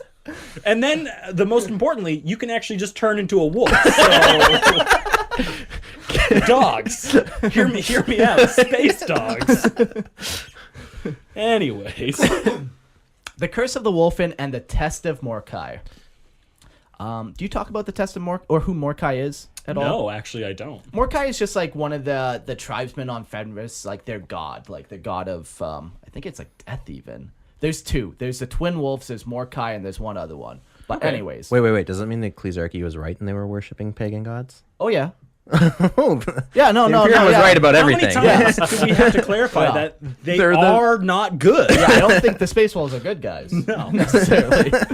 Well, no, maybe they're good guys, but they're not Imperium aligned That's guys. right. Yeah. Yeah, they don't. That's a good distinction. There are no good guys in 40k, Fenris. and there are no wolves on Fenris. Two things to remember. All right, go on. The Canis Helix is the first and most important gene seed given to the aspirants of the Space Wolves. Once drunk from the cup of the Wolfen during the test of Morkai, the aspirant undergoes a terrifying transformation. Their body reshapes itself into a bestial state. Bones are rearranged, hair grows from their entire body, and the hunger for raw meat and thirst for blood. So once again, they are dogs. Wolf. Okay. The transformed aspirant is then adorned in the harsh Phoenician wilderness. They must control the raging beast within and without while surviving the terrible conditions of the planet. If they succeed in overcoming, they are welcomed back into the Fang, and their journey to become an Astartes continues. If they fail to conquer their bestial rage, they transform fully into the Wolfen, left in the wilds of the Fenris as a beast. Yeah, crazy. An odd note about the Space Wolf gene seed, or the remainder of the organs, will not work in the body that has not undergone the test of Morkai. So yeah, at some point in like their genetic history, their gene seed just stopped working unless the body had already undergone the test of Morkai and had consumed from the cup of the Wolfen. Yeah. Which I'm okay with that. Sure. It's an interesting enough thing. Yeah, I don't understand like the history of how that would happen. Yeah. But I'm not a genetic doctor. No. I'm not. Nor am I a dog doctor. yeah. No, And you exactly. seem like you need to be both of those to understand this. Even my experience with cups is just drinking out of it. Like, You're I not don't know a cup much When was job. the last time beyond you that. turned into a dog after drinking out of a cup? yeah, it's crazy. So they like full on turn into werewolves and then run around the wilds of Fenris just ripping shit apart until they're like, oh yeah, I'm done, I guess, or I'm not. I love this. Yeah. You know, this is me. I always thought Fenris was a piece of crap, but I like it now. Look at how strong I am. Watch me scale this mountain. I'm a wolf. Watch, Logan, watch. It's funny that the Space Wolves are actively making their already crappy planet worse. Let's just introduce Well, some come on. werewolves into the mix. It's population control of the wolves of Fenris. You know, they need enough danger to properly test the inhabitant. Yeah. It's crazy. It's cool. Let's talk about the Cup of Wolfen. The legend goes that the cup was originally owned by Russ and had been passed down to the original Space Wolves to partake from. The first Marine to drink, Wolfen, was secretly jealous of Russ. That was his name. His name was Wolfen, yes. And keep in mind, this was probably a Terran-born Marine. Yeah. Most likely. Yeah. Like 99%, this guy is from one of the tribes on Terra. Because he wouldn't have been from Fenris at this time. Wolfen. Okay, so Wolfen was secretly jealous of Russ and became a hideous monster, a hybrid of man and wolf. He leaped to attack Russ, but was caught in one strong, muscly, beautiful hand. I'm so happy you read and that. was choked to death. I love it when you read the notes and you're caught off guard. Russ was then declared that all who are unworthy would become a wolfen when they drank, and those that survived were worthy of becoming his kin. Wow, Interesting. You really like that imagery of his hand, hey Mike? I'm surprised at how you One describe it. strong, muscly, beautiful hand. Perfect fingernails, immaculately groomed. Yeah, I think it's a fun legend, you know. I Yeah. like just that story being passed down as each aspirant takes the drinks. Someone intones behind them, "This was the cup of Russ, who gave it to his chosen kin, and Wolfen, lo, did he wish to betray Russ, and as he drank became a wolf." And that's when the aspirant's body starts Yeah. changing and reforming, and And only if you're true with the wolf will you. yeah, and then right when they finish, doors slam open, the cold of Fenris rushes in, and the Wolfen looks at it, and he looks back, and there's no one else in the chamber. They've all abandoned him, And he howls. Fenris! Oh my god! Yeah. Anyways, there's some cool imagery there. It is a very cool story. That cup, that 10,000-year-old cup, has little lip marks in it. It's so worn. Indentations. Yeah, it's just- Just grooves Couple of where the teeth. same lip Yeah. has gone on it. we're gonna have to stop asking the aspirants to stop Chew. biting the cup. take a little sip. Just take a sip. Unfortunately, the curse of the Wolfen never fully leaves the Astartes, and they will always struggle in times of great stress to control their bestial side, for the Wolfen may overtake them in these moments. It is the Rune Priest's duty to watch over his battle brothers and ensure their safety. Rune Priests are like, are they the chaplains? Sorry, I might have wrote this wrong. Yeah, it like- should have been wolf priests. It should have been Wolf Priests, I think. It's okay. There's a lot of wolves, and it's Yeah. easy to mix them up. Yeah, Wolf Priests are like chaplains. Yes, that's essentially. their equivalent. Yeah, they're responsible for the well-being and the health of the Chapter. brothers. Yeah, The pack. You can call it the pack. It's fine. they're the mama wolves of the pack. It's fine. There was a time in M32 when a wolf high priest by the name of Thar Ariak Heradir. Hraldir, come on. Hraldir. We know that name. Oh, Haldir. That's right. Haldir. Legolas! Sorry. Different thing. If there's not at least one Lord of the Rings reference in an It's not even a lore hammer. It's not even a Lorehammer Yeah, episode, yeah. So, he attempted to temper the curse of the Wolfen and fix the instability within the Space Wolf's gene seed. However, the project was cut short when Magnus assaulted the lab, destroying all the progress and killing Haldir. When Bjorn found out... Yeah, Magnus! another Magnus, you know? They're always popping up at the worst time, these stupid Thousand Sons. Yeah, one thing we never talked about is like Magnus and the Thousand Sons, they lay siege to the Fang a couple times. I think they do it twice. Yeah. But yeah. They've got a vendetta. Yeah. If someone comes and raises your planet, Yeah. you know, you're gonna want a little vengeance every once in a while. Yeah. You're gonna stew for a little bit. When Bjorn found out about the project, he was enraged, claiming those attempted to manipulate the gene seed were betraying their Primarch. Call. Let's talk about Call after this. And then he would have destroyed it himself if he had known. He also said, "I would have killed you myself." Oh, yeah. Yeah, he was very, very not happy. Yeah, about almost that. like you don't mess with gene seed. Yeah, Like- almost like you're just one stupid wolf high priest and you actually don't know what you're doing. Yeah. Or stupid tech Tech mechanica, tech priest, whatever. Whoa, Bellis, don't be talking about my boy. I'm talking about your boy. Belisarius. No, he knows everything. Okay. Okay. During the Ultima founding and the introduction of Primaris Marines, many thought that the curse of the Wolfen was finally behind them, that the gene seed no longer held any danger. However, after much studying by the Rune Priest, this had been proven false, and the curse has followed the genetic lineage after all. Yeah, that's a weird one. I think there's a lot of still unknowns with Primaris. Like as far as I'm aware, Primaris don't drink from the Canis Helix, the cup of the Wolfen. But then how could they still inherit that genetic like code to turn them into a wolf? And how do any of the other gene seeds work in a body that hasn't taken the Canis Helix? Yeah. Maybe it was just like the first batch that were made by Call. They didn't need that Canis Helix, but then everyone else does. So you still might have some Primaris that never actually drank from this But thing. those would be a dying breed. Those would be a dying Yeah, breed. at But then some all the point new they would all die. population. That's how I'm Yeah. kind of choosing to look at it. It's possible. I really struggle to find any mention of the Primaris actually drinking from the cup. Yeah. But I think that just as they write, you know, I'm sure Yeah. in the next edition of the Space Wolves Codex, it will just be assumed that all Space Marines drink from the cup. Yeah. You know, and it's just I'd going to say go so. right back to normal. Is it possible that Absolutely. yes, it's 40K. I'll leave it there. That is my argument. No, that they are drinking from the cup. The whole thing about drinking from the cup is just like mythologized, where like this was all going to happen anyways. Drinking the cup is just like a thing they do at a certain time, but It's just a ritual. Yeah, exactly. It's ritualized. So it actually doesn't contain the It doesn't Canis do Helix. anything, but they think it does something. So it, because it's timed at the same time. Like your body was going to respond like that anyways. It's almost like a placebo. So the thing is, before they drink from the cup, they actually haven't undergone any gene therapy. So because the Canis Helix needs to be the very first gene seed that you take, because if you don't take that first, none of the other gene seeds will work in your body. So they have to take it first. So I guess it's possible that it's not necessarily in the cup, but that means they would be getting this Canis Helix through some other means.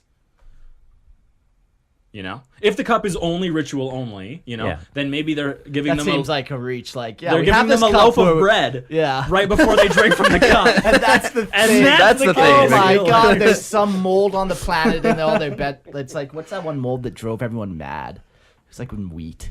I don't know, but I think I remember what you're talking about. Yeah, like that's like the cause of like witch trials and stuff because people are eating like moldy bread or shit. I don't know. Anyways, so yeah, clearly the cup has no use and it's the moldy bread. Yeah, I don't know. I think it's in the cup. I like to think it's in the cup. Yeah. I think it's more than just ritual. I prefer to think of it that way for sure.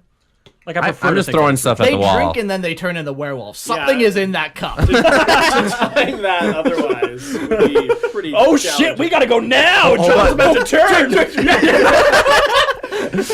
And then Russ passes all his websites. The guy's intoning the whole legend. Chug, chug, chug, chug, chug. My bones are shifting. Give me the cup.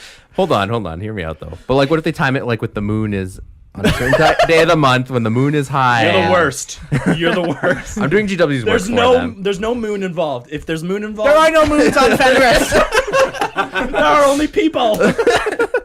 All right, moving on. I'm done. I can't defend them anymore. Yeah. Anything else about their gene seed we want to mention? Yeah, I don't know. They have all of it intact still, which is kind of cool.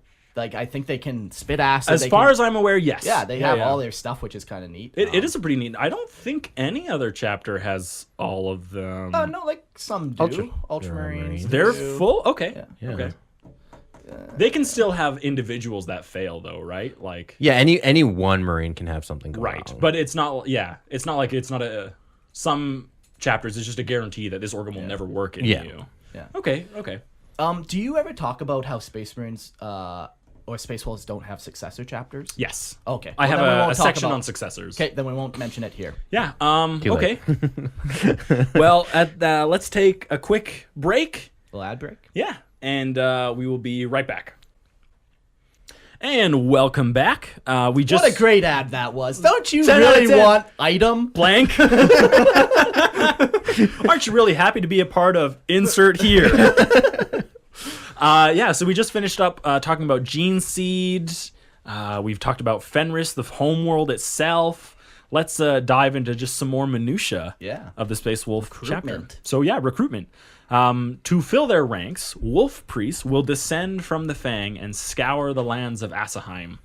They are treated amongst the tribes with awe and respect, often being treated to great feasts and bouts of competition. It's a pretty big deal when like the angels of death descend from their massive Fang and you know, join you at your fire. Yeah, that's such a cool image. Yeah. Just these 8-foot tall superhumans sitting down in the fire next to little old grandma, you know, drinking from her cup. Drink all your ale. That's right. All of it. Not even get a little bit drunk. The wolf priest challenged many of the natives to contests of drinking, eating, and wrestling. That's unfair. Though the Astartes always wins, his true prize is taking those worthy to the Fang to join the ranks of hopeful aspirants. You know, it's obvious he's going to win. In fact, if he lost, that would be such a big upset. They'd probably have to kill everyone around. That never happened. Yeah, exactly. No witnesses.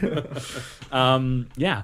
And the wolf priests also keep a watch over the battles and hunts of the tribesmen, and if a suitable candidate is witnessed performing honorably, they may be spirited away to the Fang. There's even examples of, you know, some tribesman is on alone on some journey and he fights this monstrous beast and kills him. Yeah. But in that battle, he was also mortally wounded. So he's lying there, dying, spilling his lifeblood into his red blood into the white snows of Fenris, bleaching the rock. Anyways, but the wolf priests, like, they're like constantly looking and scouring, and so they're watching this fight, and they go rescue him. Yeah. And they take him, and they're like, nah, like, you've earned your place among our ranks. So not the only time is during their contests, but they're constantly looking. So you got to always make sure you're acting honorably and, you know, doing your duty, pulling your weight.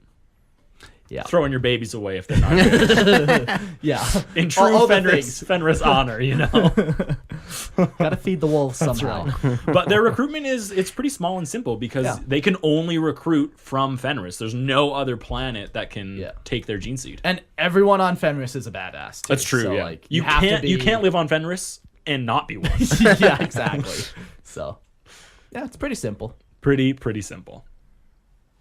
Let's talk about the Legion breakdown. So in the beginning of the Great Crusade, the 6th Legion numbers were a paltry 3,500 battle brothers. And this changed drastically once Leman Russ was found on Fenris. And at their height, they numbered 130,000 Astartes. By the end of the heresy, their numbers had dwindled to just under 100,000 Marines. And these were the 13 great companies that made up the Space Wolf Legion at the time of the burning of Prospero. So you've got the first great company on, and they're known as the Breakers of Rings. So they consisted of at least 3,000 Terminators, and they were commanded by the Jarl Gunnar Gunhilt. Son of Gunnar Gunhilt. Son of Gunnar Gunhiltson. 3,000 Terminators. Then you've got the second great company, Trois, known as the Thread Cutters, and they consisted of at least 800 veterans and 60 dreadnoughts. And they were commanded by Jarl Holmi Longdagger. I'm glad I didn't have to read it this Holmi one. Longganger. It sounds like a mad gab. Hold me along, Gigger. Hold me along, Gigger. What am I trying to say? Hold my long dagger. Third great company, Tra. Just gonna keep going. Known as the Eagles Keepers. They consisted of at least 9,800 Space Marines in assault squad and support armor roles, and they were commanded by Jarl Ogvai Helmstrot. What did Are you you just say making- about his scrotum? Ogvai Helmstrot. The fourth great company, known as the Bloodworms Masters, consisted of at least 8,600 Space Marines in breacher squads with self-propelled artillery, and they were commanded by Jarl Lufin Close-Handed. The fifth great company, Fife, known as the Blood Ice Storm, consisted of at least 10,000 Space Marines in mixed roles with light support armor, commanded by Jarl Almlodhi Skarsen, Skarson's son. That's my boy. I am Skarson. This is my son, Skarson's son. And his son, Skarson's son. The sixth grade company, Sex, commanded by Jarl Skunner. And then the seventh grade company, Sep, known as the White Flames Wielders, consisted of at least 5,200 Space Marines in destroyer squads and immolation units, and commanded by Jarl Havar Redblade. Eighth great company, Fortois, is known as the Slaughterfire Heralds. Very, very creative names they have. I love these, yeah. The Blood Ice. White's Flames Wielders, Slaughterfire Heralds. They had 9,500 Space Marines in reconnaissance roles, and they were commanded by Jarl Balder Vidunsen. The ninth great company, Tra, known, just in case you're working on your Space Wolf numbers. Tra. Yeah. The Tra. It's actually a dance popularized on Fenris in their great halls. So they were known as the Serpents of the Battle Moon. They consisted of at least 7,900 Space Marines in support, heavy weapons, and rapier units, and they were commanded by Jarl Stugard Jorkson. There's a test at the end of this, so I want everyone to remember the names of all the leaders. Yeah, you better be taking notes. 10th Great Company, Deck, is commanded by Hemtal. Maybe that was Jarl Hemtal? I don't know. Or he's just... I think Jarl. He's just Hemtal. He actually eschewed the use of Jarl. He said, I am nothing but a servant to all. I don't even have a last name. I hope I don't die in the next battle. Oh, no. There was the 11th Great Company, Elva, known as the Sea Flames Bearers. Consisted of at least 9,200 Space Marines, primarily veterans drawn from Terra before the discovery of Leman Russ, and they were commanded by Jarl Valdar Helsdawn. Then we've got the 12th Great Company, Tolv, known as the Shield Nars. Because dogs. Gotta really chew on those shields. They consisted of at least 8,700 Space Marines in close assault roles, and they were commanded by Jarl Yargmeg. And then the... Sorry, I really go like ahead. that imagery of the shield Nars being close combat. Because obviously they're all equipped with chainswords. Yeah. So it's just these chainswords gnawing and like biting because they're teeth at all the Sure. shields of their enemies. Right. Okay, that's the only one that's like made super sense to me. And they bring one of those shields home with them. They curl up by the fire and they just chew on it. Well, they gotta make sure their my teeth are nice and conditioned. You know. It actually comes from a real Viking thing, if you care. I don't know. You know if what? I I do. don't. Okay, we'll leave it there. Go do your own reading. Save it for your Only 40K. episode. Okay. All right, the 13th Great Company, the number 13 would be Dektra, of course. Of course. Known as the Corpse Renders. And they consisted of at least 600 Space Marines, primarily light assault infantry, and they were commanded by Jarl Yorin Bloodhowl. And the 13th Great Company, obviously, being where most of the Wolfen are stuck. Yeah. And that's the one that disappeared after the burning of Prospero and came back during the hunt for the Wolfen. Yeah. Yeah, a little light on numbers, only 600 Space Marines. Yeah, I don't think you survive very long as a Wolfen, you know? Like, you just have too big a desire for, like, a hunger and thirst for, like, bloodshed and battle. I don't know. It kind of... The Wolfen... Like you always just run into the next fight until Exactly, you die. yeah. The Like- Wolfen, I draw a lot of similarities between them and the... What's the Black Company for the Blood Angels? Yeah. Yeah, the ones where they're Death like... Company. The Death Company, yeah, that's right. Yeah, the ones that they're just going to die, you know? And so they were Wolfen still at this time. Like, it wasn't during the 10,000 years where they disappeared that they became the Wolfen? Or they already the Wolfen? They, as far as I'm back then? aware, like, the 13th Company was always where they stuck the Wolfen. That when they were looking for them, they kind of Because, so... knew that was the case. They found Leman Russ. He's the second one they found in the Great Crusade in, like, very fast. And then the Great Crusade continues for 200 years. But as soon as they found him, production of the Space Marines would have switched to Fenris. And my guess is that the Canis Helix was introduced as soon as possible. And then as soon as the Canis Helix is introduced, you have Wolfen. So I think that Wolfen are definitely a part of the Legion, like, as soon as they find Leman Russ. Which would mean, in my opinion, that they're all going in the 13th Great Company. Yeah. So I think that they are. Yeah. Okay. Yeah, so that was them, like, at the... Not quite at the height of their power, but pretty close. That's a lot of Marines. There's a lot of guys. Yeah. Whew. Christian, you want to take the next? Yeah, little tidbit? so we're going to go into the post-heresy organization. So So we're going to start that shall list I- off from the top. The first company. What did you want to say? Oh, nothing. Just making jokes. You know, who knows? After the Horus Heresy and Boat's Codex Astartes, the Space Wolves never tried to regrow their population back to their Legion numbers, though they had no successors for millennia and ultimately refused to acknowledge Rabot's Codex decrees. They are still remarked as being one of the smaller chapters due to the instability of their gene seed. Yeah, so, like, what happened? Like, they had 10,000 or 100,000 guys at the end of the Horus Heresy. What happened to all those guys? I don't Did know. they just, like, literally just not recruit until they had 1,000 Yeah. guys left? It doesn't, like, So we were looking at this prior, and the population on Fenris, what did you find, Mark? 3 million? Yeah, it was Yeah. 3.2, I think. Okay, 3.4. 3.2 million.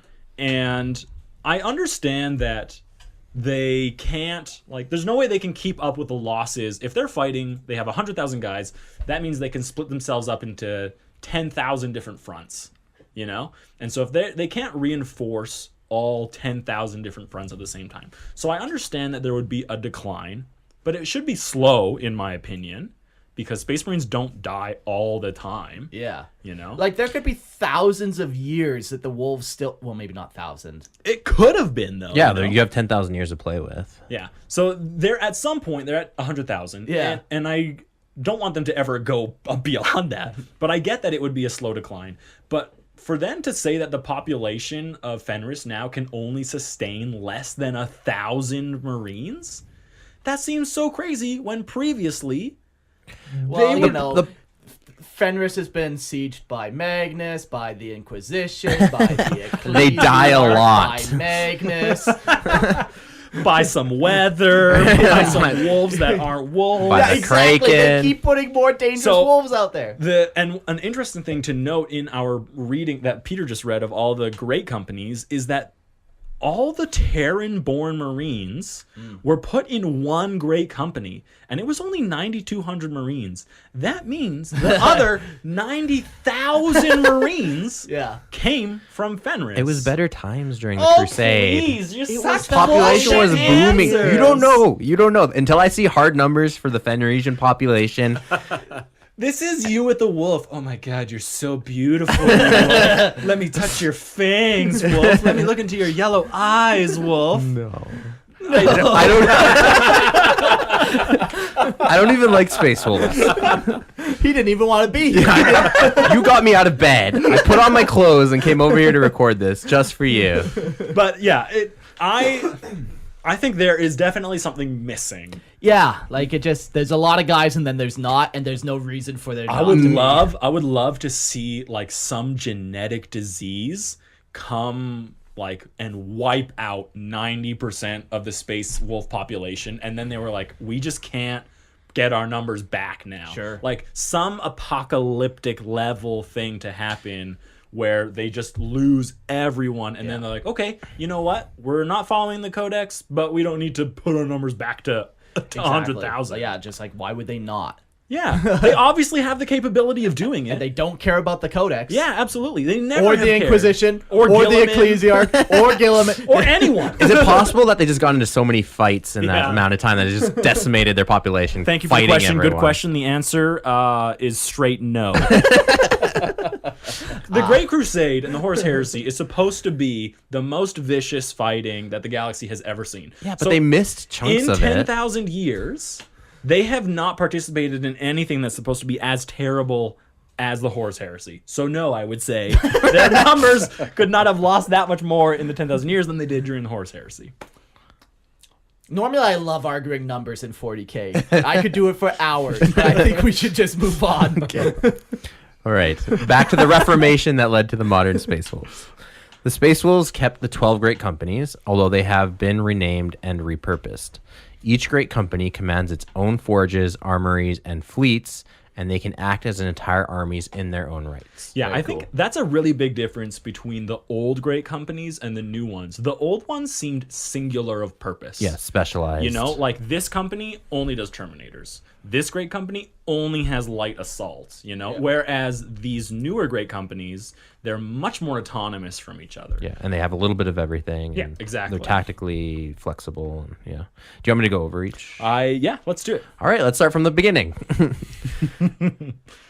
The Company of the Great Wolf, the first, they're known as the Champions of Fenris, and they use the badge of the Night Runner, which is a wolf howling at the moon, and the Great Wolf is Logan Grimnar, the chapter master of the entire legion. So he chapter. commands like the first company, and he also commands the chapter. Bran Redmaw's company, the Bloodmaws, badge of the Bloodied Hunter, Wolf Lord Bran Redmaw, and their sigil is like a wolf with like a bloody snout. Yeah, it's like a front profile with his snout. Looks like it's dripping blood. I'm just gonna have you like echo all my descriptions in a more poetic way. Anger Krakerdoom's company, the Sea Wolves. Kraken Doom. Krakendoom. Badge of the Sea Wolf, Wolf Lord Inger Krakendoom. It's a badge of a wolf. It looks like it's licking up some water. Some Yeah, it's like waves. it almost looks like a wolf dragon rising out of the water. Yeah. Like a kraken, almost. Almost. Yeah. Eric Morkai's company, the Sons of Morkai. Badge of the Morkai, Wolf Lord Eric Morkai. Eric, do you want to It's describe your me. badge? Yeah, it's actually double-headed wolf silhouetted against a sun, and they're both staring off into the distance, waiting for their lover to come back to them, who left all those years ago and never came back and never Great even War wrote. took the lover. Stupid ecclesiarchy. Gunnar Red Moon's company. Red Moons. Badge of the Wolf of the Red Moon. Wolf Lord Gunnar Red Moon. Why don't I'm just reading the same thing over and over? It's their badge. It looks like a moon. It's like a silhouette moon, and then a wolf's skull in side profile on it. All right. Okay, let's see if you don't read the same thing. Just pick the Harold key detail. Deathwolf's company. The Deathwolves. Badge of the Great Devourer. Wolf Lord Harold Deathwolf. It's a wolf howling at it, but almost looks like he's eating a star. Sun, Actually, yeah. a sun. Yeah. Yeah. Bjorn Stormwolf's company. The Stormwolves. Badge of the Thunderwolf. Wolf Lord Bjorn Stormwolf. And that is a wolf in its full body. Full And body side wolf. profile. Silhouette, yeah. This one, I think they have like a bunch of Thunderwolves in it and stuff. And You think so, eh? yeah, I think so. Is The my... Stormwolf Thunderwolf company. Yep.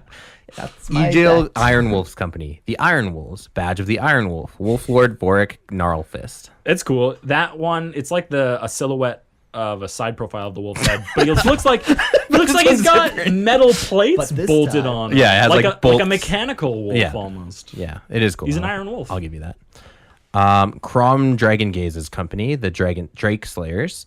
Badge of the Sun Wolf. Wolf Lord Crom Dragon Gaze. Cool. Wolf in front of a sun, and that's all I got because you guys are making fun of me. Ragnar Blackmane's company, the Blackmanes. Badge of the Blackmane. Wolf Lord Ragnar Blackmane.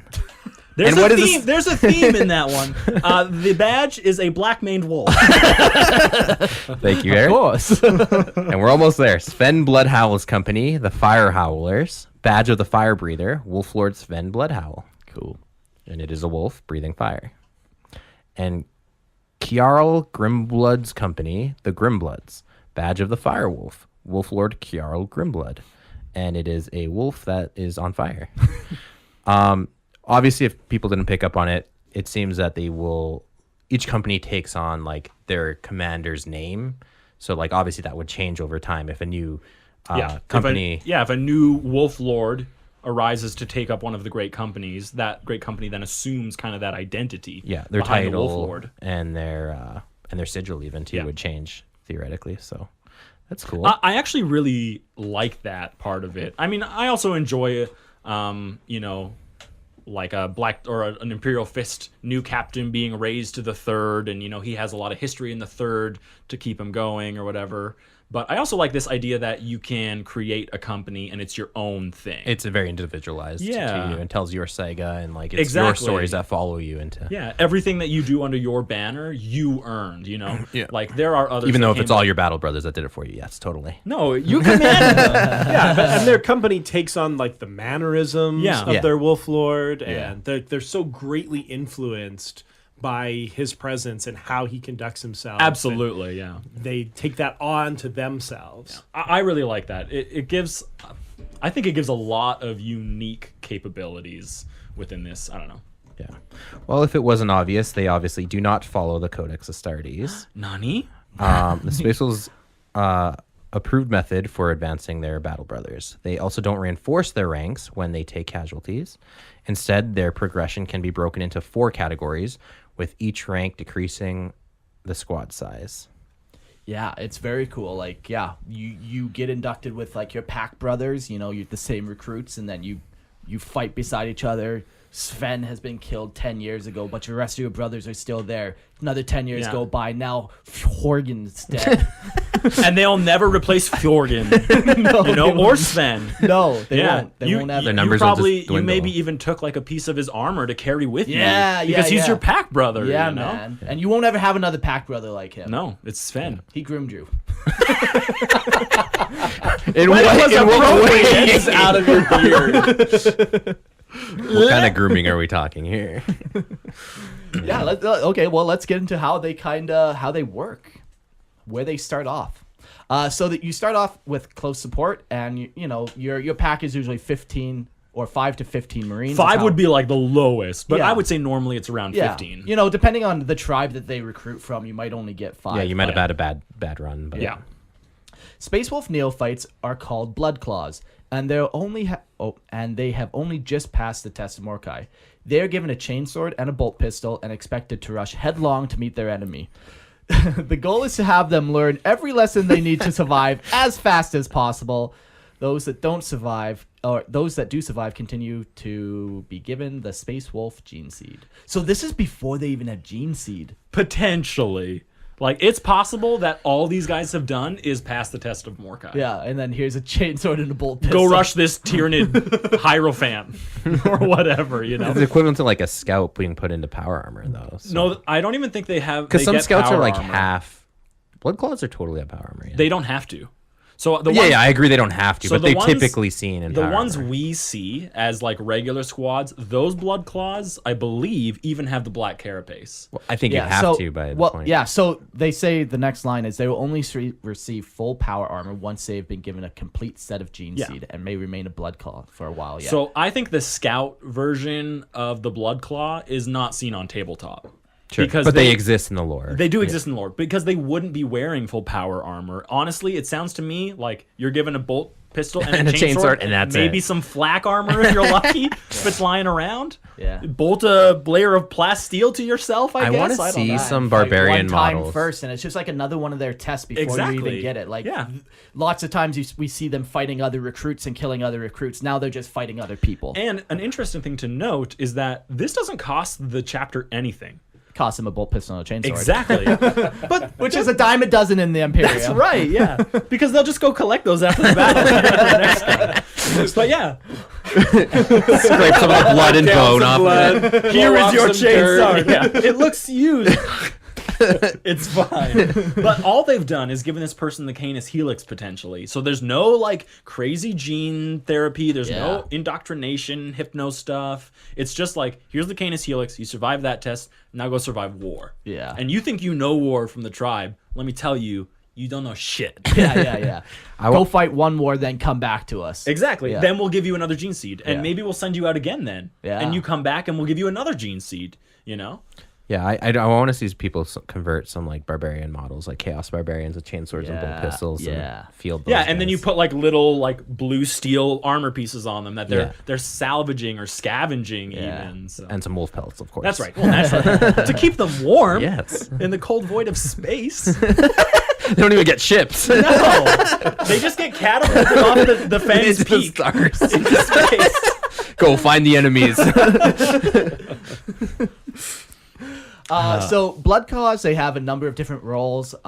They could be sky claws, so they're given jetpacks. They could be swift claws. They could be mounted on bikes. Assault intercessors, inceptors, reavers, and cursors. All those are just Yeah. different types of units. Kind of your basic level Blood stuff. claw. Yeah, basic Yeah. level blood claw. The interesting thing to note is that in the Codex, a new battle brother should always start as a Devastator. No. Assault Marine. Yeah, I think so. Yeah, that's like the first one that they always start as. Whereas in this one, they aren't. So they're In other chapters, in other chapters they start out as Devastators. Devastators. Yeah, Oh, yeah, okay, yeah. yeah. Yeah, you're right. Stupid Eric. I misheard. No, it's okay. So yeah, it's very different in here. Yeah. It feels a lot more like the Black Templar. Like we do our own training. You know, it's not up to you to determine how we decide to like progress our battle brothers. Yeah. So So after some times, they prove themselves. They fight in hundreds of wars, probably, I'm sure. Eventually, they get upgraded to the battle line, which is usually 5 to 10 Marines. So they've lost Sven and Fjorgensen They and, did, and a yes. couple other Marines too along the way. Yeah. Erickson. Oh, my beautiful boy. His beard was just coming in, too. Oh no. He'll never be a long fang. When a blood claw squad has learned all there is to learn, they become Grey Hunters. These are comparable to the tactical squads of other chapters, and they are often armed with bolt guns or bolt rifles. They're just your front line. They also will have like bolt pistols and chainswords. They're usually equipped with like the full everything. The Grey Hunters are like, they can manage it all. They They feel got- like they should be more like veterans. Yeah. Because the Blood Claws, you can be a Blood Claw for 2 centuries. Yeah, You know, yeah. how long have you been participating more until you finally become a Grey Hunter? Like, you're definitely feels you're more like a veteran, but apparently not to the Space Wolves because you haven't earned like your your fangs and your hair hasn't changed yet, and your skin. Those are the And most it sounds important stupid, things. but it's important to the Space Wolves. Yeah. Important. Other Grey Hunter roles include intercessors and infiltrators. Yeah, it's kind of your base tactical role. Then eventually you get promoted to fire support, and that's usually around 5 Marines. Because we've lost more. We've lost even more. No. Yeah. At this point, we lost Marcuson, No! Christensen, Petersensen. Ooh. That's your grandchild, Peter. When the Grey Hunter's fangs are so long and strong they can pierce even plasteel, it may be time for them to become long fangs. These Marines are trusted with some deadly and rare long-range weaponry of the Space Wolf chapter. With the introduction of Primaris Marines, the long fangs now have access to the heavier Mark X armor as well. Yeah, so this is almost like put upon them. Like, okay, we see that you're getting a little slower. Your fangs are definitely in now. Yeah, they're also the only ones trusted with the long-range weaponry. Apparently, the Space Wolves, they view like plasma cannons and heavy bolters and their las cannons as like relics. Apparently, it's like really hard for them to replace and repair a lot of that more devastating firepower They keep stuff. using them as cudgels. Like, stop bashing people with your plasma They get guns. they get a little too drunk. Yeah. So when you're looking for a promotion, Yeah. you're like, hey, my fangs are getting pretty long here. The guy pulls out the board. plasteel. It's like, all right, let's see. Chomp it. Bite through. Prove. No, you didn't do it. Get back there. Long fangs take the role of devastators of other chapters, though there are other roles that they can fulfill as well, such as hell blasters, aggressors, eliminators, suppressors, or eradicators. You may notice that a lot of those other roles that we're listing are primarily Primaris. Yeah.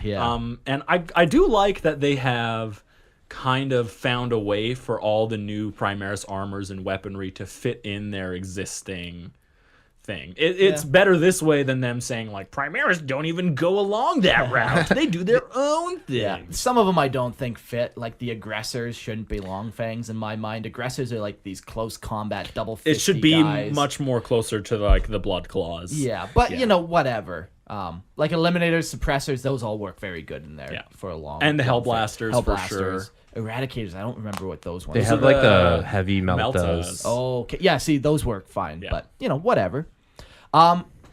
Scouts. Eventually, you could become a scout, and as Space Wolf as Space Wolf's squad gets smaller and the Marines get older, eventually there will only be one left. Sad. Yeah, this brother is called a lone wolf, and they will have no pack or kin left, only revenge. Lone wolves operate very independently, swearing impossible oaths of vengeance against an enemy of the Legion, most likely some enemy that killed his pact. Most do not survive the fulfillment of these oaths, as they tend to ignore everything else around them in their attempt to satisfy their dead brothers. Yeah, one of the passages I was reading said that these lone wolves, they swear this oath. So there's like a whole enemy out there, and they're like, that Land Raider, I'm going to fuck up that Land Raider. But that Land Raider is on the other side of 200 Marines. Yeah. And they just walk through them. Just ignoring them. Because, they're just like, this is the Land Raider I want, it's mine. So I can understand why they don't last very long. But the odd time, he does make it to the Land Raider, and he does Absolutely. destroy the Land Raider, and then he has to find the next bad guy to kill in the very same way. No, it was actually that land. Keeps walking. Lone wolves aren't attached to any great companies. If there are, it's only temporary. Instead, they answer directly to the Great Wolf. They are very rare to see, but are respected and a sign of awe. Yeah, it's pretty, like, I think it's a lot of it is associated with the age and respect they earn. Like, how many battles have they fought? Yeah. How many Survived enemies this have they long. killed? Yeah. Yeah, and- what wisdom do they know, you know? Yeah. So. You mentioned that lone wolves and scouts. This is something that they different too. Like every other chapter, you're a scout first, but scouts for them are like these lone wolf veterans who are like they can go out into the wild and survive for a year. This no is one of problem. my favorite things about Space Wolves Yeah. is their super veterans being these like loners in Yeah. like surviving in any environment.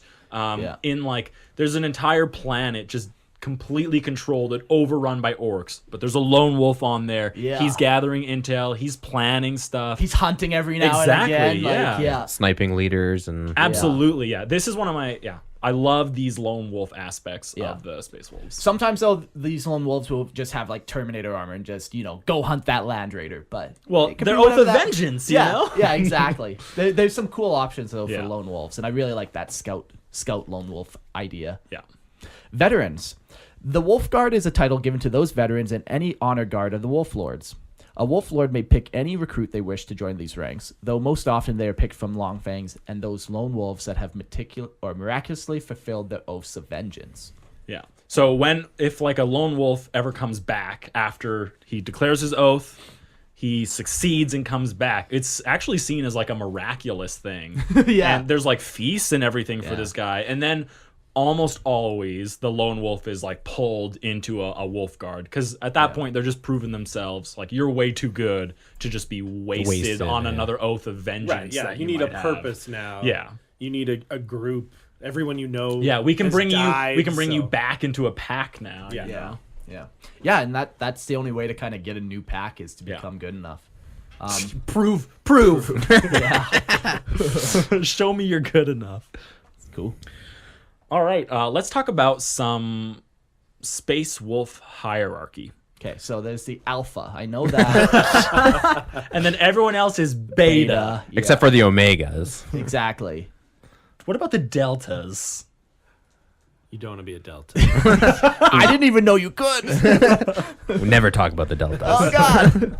Fuck the deltas. Anyways, so the first we have the Great Wolf, and this is the chapter master of the Space Wolves, and the Great Wolf is chosen from among the Wolf Lords and leads his own great company. The current Great Wolf is Logan Grimnar, who has held the position for the past 700 years. So long. That's cool. And the first chapter master of the 6th Legion was Enoch Rathfin. And I don't even know if he would have been given the title of Great Wolf, because that would have just been Because before Leman Russ his- would have been. Yeah. But interestingly enough, he would have been the first Great Wolf. Then you have Wolf Lords. Each great company has a commander, equivalent to a captain in other chapters, chosen from that company's Wolf Guard. It is his duty to organize his great company, which adopts that lord's name and sigil, and often changes its battle tactics to reflect his personality and temperament, just like what we were mentioning before. Yeah, it's cool that they kind of just like, okay, I really want more heavy weapons. Starts recruiting more long. Absolutely, other yeah. Companies like Yeah. trading off this scout squad over there for some long. I fangs. totally see these Yeah. like Wolf Lords as like hockey team GMs. And they're like, I'll give you stats. yeah, they're looking at like kill stats and survival rates of their guys. They're going to the other Wolf Lords of the great companies, and they're like, all right, who do you got for this round's recruitment pick? And they're like, I got first round, you got second round, and they're trading their picks and stuff. That's definitely how I see it. Yeah, very cool. Okay, after Wolf Lords, we have battle leaders, and these are the Space Wolves equivalent to a lieutenant. And typically, 2 of these officers exist in every great company, serving directly underneath a Wolf Lord. Wolf priests combine the roles of chaplain and apothecary within the chapter. They are selected from any part of the chapter, but usually from the Longfangs or the Wolf Guard due to the greater wisdom of these Marines. Instead of using codex medical knowledge or equipment, wolf priests use healing potions and balms, using knowledge passed down from one wolf priest to the next. They are also responsible for the selection of new aspirants to the chapter, observing the frequent skirmishes among the human inhabitants of Fenris, and selecting worthy young men to undergo the trials. Cool. So they would tag along then with the wolf priests or the iron priests or whatever. These are the wolf These are the priests. wolf Oh, priests. these- These are the oh, ones oh, that you oh, come oh. down from the mountain and Yeah. They are also like so wolf healers. priests are apothecaries as well to some degree then. Yeah. Okay. It doesn't say much about like the Narthesium and everything with them, but you Yeah. have to assume someone's got to be collecting that genes they here. have them. But they definitely they view themselves more as like shamanistic healers. And that's not the only time we're going to use the word shamanistic when we're talking about Fenris. So yeah. I don't know. It seems like a weird combination to me. I'd like to see I like the chaplain role personally. So I don't like seeing it bastardized with something else. Well, is it odd that it comes from like the Longfangs? that you like start out this way and then at some point you're recruited into being like a wolf priest? Well, Is that unusual? I think a Longfang just has the wisdom. Their rage has been tempered. They know the They've- lore and the sagas. Yeah, and- yeah, they it just know seems a just like from a living different for so career long. path all of a It is sudden, different, I think. like- Yeah. And then that's another way that they just don't care about the Codex Astartes. Right, because would other chapters do that? No, they like pick their people and they ship them off sometimes. Right. And sometimes they train them right there, but Or they trade them to the other other wolf lords. I don't really like this guy. now we have rune priests, and these are the wolves equivalent to the librarians. It is their duty to keep the knowledge of the chapter's history, reciting the great sagas of old. In battle, they wield formidable psychic powers rooted in the shamanistic traditions of Fenris. And then last but not least, we have iron priests, and these are the wolves equivalent of tech marines. They are required to keep the equipment of their great company in working order and maintain the machine spirits of its vehicles and weaponry, including the dreadnoughts in the depths of the Fang, which they must rouse from their deep slumbers if they are needed in battle, with the proper ointments and unguents. Cool. What's cool about the Space Wolves is it's all pretty, like, they don't have a lot of ranks. Like, even Battle Brother, it's like It's really just the four ranks. Yeah, like, there's not much to it. It's, Yeah. you know, you're either new, or you've been here a while, or you've been here a long time. Yeah. Pretty straightforward the way all of it works. For sure. Yeah, I think that, like, the really only hierarchy things we mentioned in there is the Great Wolf and the Wolf Lord. Yeah. Because everything else fits under Lone Wolf, Longfang, Great Yeah. Hunter, or Bloodclaw. Yeah. So, like, even like a Rune Priest or a Wolf Priest, they probably have a Wolf Priest that's a Longfang, still probably known as a Longfang. Yeah. He still has the long teeth, the gray hair. Exactly. Yeah. Yeah. The only one I'd say is rune priests are a little weird because you have to have that psychic potential. They are a little odd, yes. And it's possible that a blood claw that's get grabbed right away. showing, psychic potential or having some little accidents would be pulled away from their squad. Did Sven die? Shh, shush, my child. You'll see Sven again one day. Oh. Yeah. On to the successor chapters. Prior to the Ultima founding, there was only one official successor chapter of the Space Wolves called the Wolf Brothers. They were created during the second founding and given half of the Space Wolf armory, half of the fleet, and half of the Rune Priests. That Whoa, seems so so- crazy to me. Yeah, like, this is prior to the Ultima. This is during the second founding. Yeah. So they would have had like 50,000 guys. Hey, maybe that's what happened to You the know other what? half. That- I called it. Yeah. You called Just what?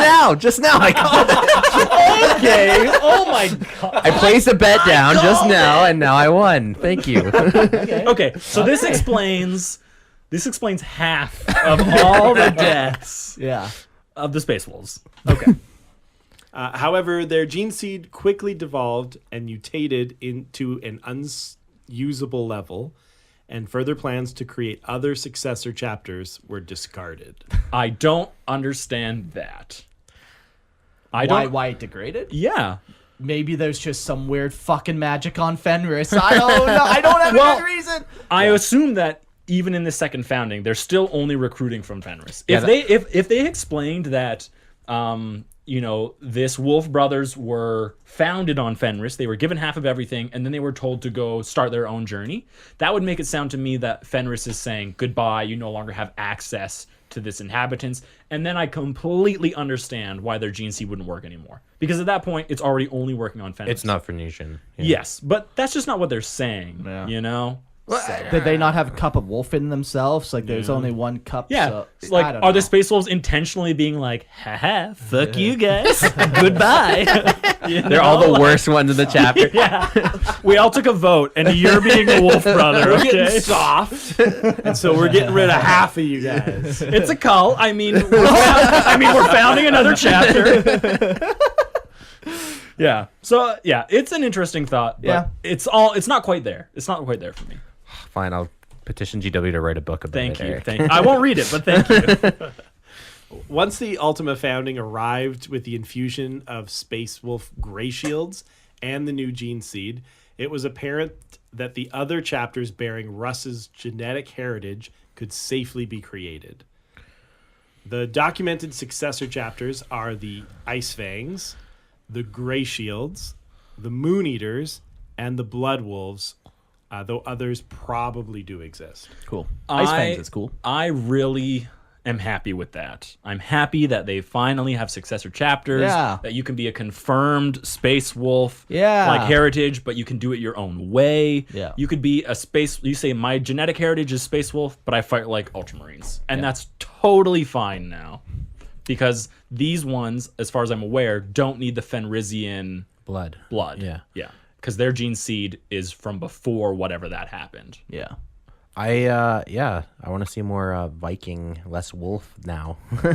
Yeah. In a chapter. I definitely this got my juices flowing a couple times. Ideas there. Gotta do it. I have been in a little bit of a Viking mood recently. It's a significant departure, just like outside of universe for a second, from GW, where like this no successors to Space Wolves has actually been a pretty long running thing. Yeah. And then they've just with the introduction of Primaris Marines, they introduced the fact that now you can make your own successors. I think it's about time though, personally. Yeah. I like it. There's some It keeps me from having to yell at people when they send listener lore. They don't fucking exist. You can't have Space Wolf successors. Until after the now Ultra. you can. There's some Space Wolf fanboy out there that's like, no, Mine were before. mine are from the Space Wolves. And now you can have that. Yeah. Let's talk I about was so special. My mom always said that. Space Wolf colors, motifs, and my favorite, fetishes. We're going to really get to know the Space Wolves very intimately right about now. At their inception, the 6th Legion wore gunmetal gray armor, though at some point in its history, they changed to wear their characteristic blue and blue-gray armor. Their armor color is commonly highlighted with red and yellow accents. Very stylish. Their Legion symbol was a snarling red wolf's head, though post-heresy that has changed to a black wolf's head on a yellow background. This armor is almost always adorned with Fernesian cultural fetishes and runes that are commonly coded references to the history and deeds of the individual bearer. The more script or fetishes or pelts on the armor, the more honor and glory or history is told. That's very cool. I like the idea that it's a living story that's being written as like a physical manifestation, you know? Yeah, I can just see some Space Wolves have just on their back their whole saga written out. Yeah, just just like, and tattooed or tattooed out. Yeah, on their absolutely. Back. Like, yeah. These are the deeds of Marcus. No, he's dead already. Just one line on his neck. No. Right. There are many different badges and symbols that can mark squads, campaigns, and companies, though all are normally taken from the Phoenician mythology: wolves, bears, trolls, mountains, sea monsters, etc. Yeah. So you see different symbols all over the place. There's no unifying symbol other than the fact that they're all found on Fenris. Yeah. So And you probably have the to- wolf is the most common. Of course, yeah. Naturally. But you'd have to be more like if you were from Fenris, you'd like understand the stories of like Yeah, you know exactly what what those they things all mean. Yeah. Yeah. But to an outsider, you're just like covered in tats and pelts and fangs and Yeah, all and they kinds don't of- mean anything. But a space wolf is going to look at the pelt and understand what it means for you to have that pelt. Oh, that's a nice pelt. What is that? 12,000 hair count? Yes, Very fine. my younger brother is very soft. Holy shit. Yes, I wanted to go there. You went there. All right. Well, that's all for fetishes, I guess. Yeah. I was hoping for a little more, but I don't know. Teeth. They got teeth sometimes on their fetishes. I was thinking more intimate fetishes. Go on. This is entering the territory of you're right. There are no wolves on Fenris because what we do to them, Is not spoken of. we wouldn't do polite that to company. wolves. Only to humans. And this is where the story of the Wolfen was born. My name is Wolf. Wolfen son. All right. Moving on.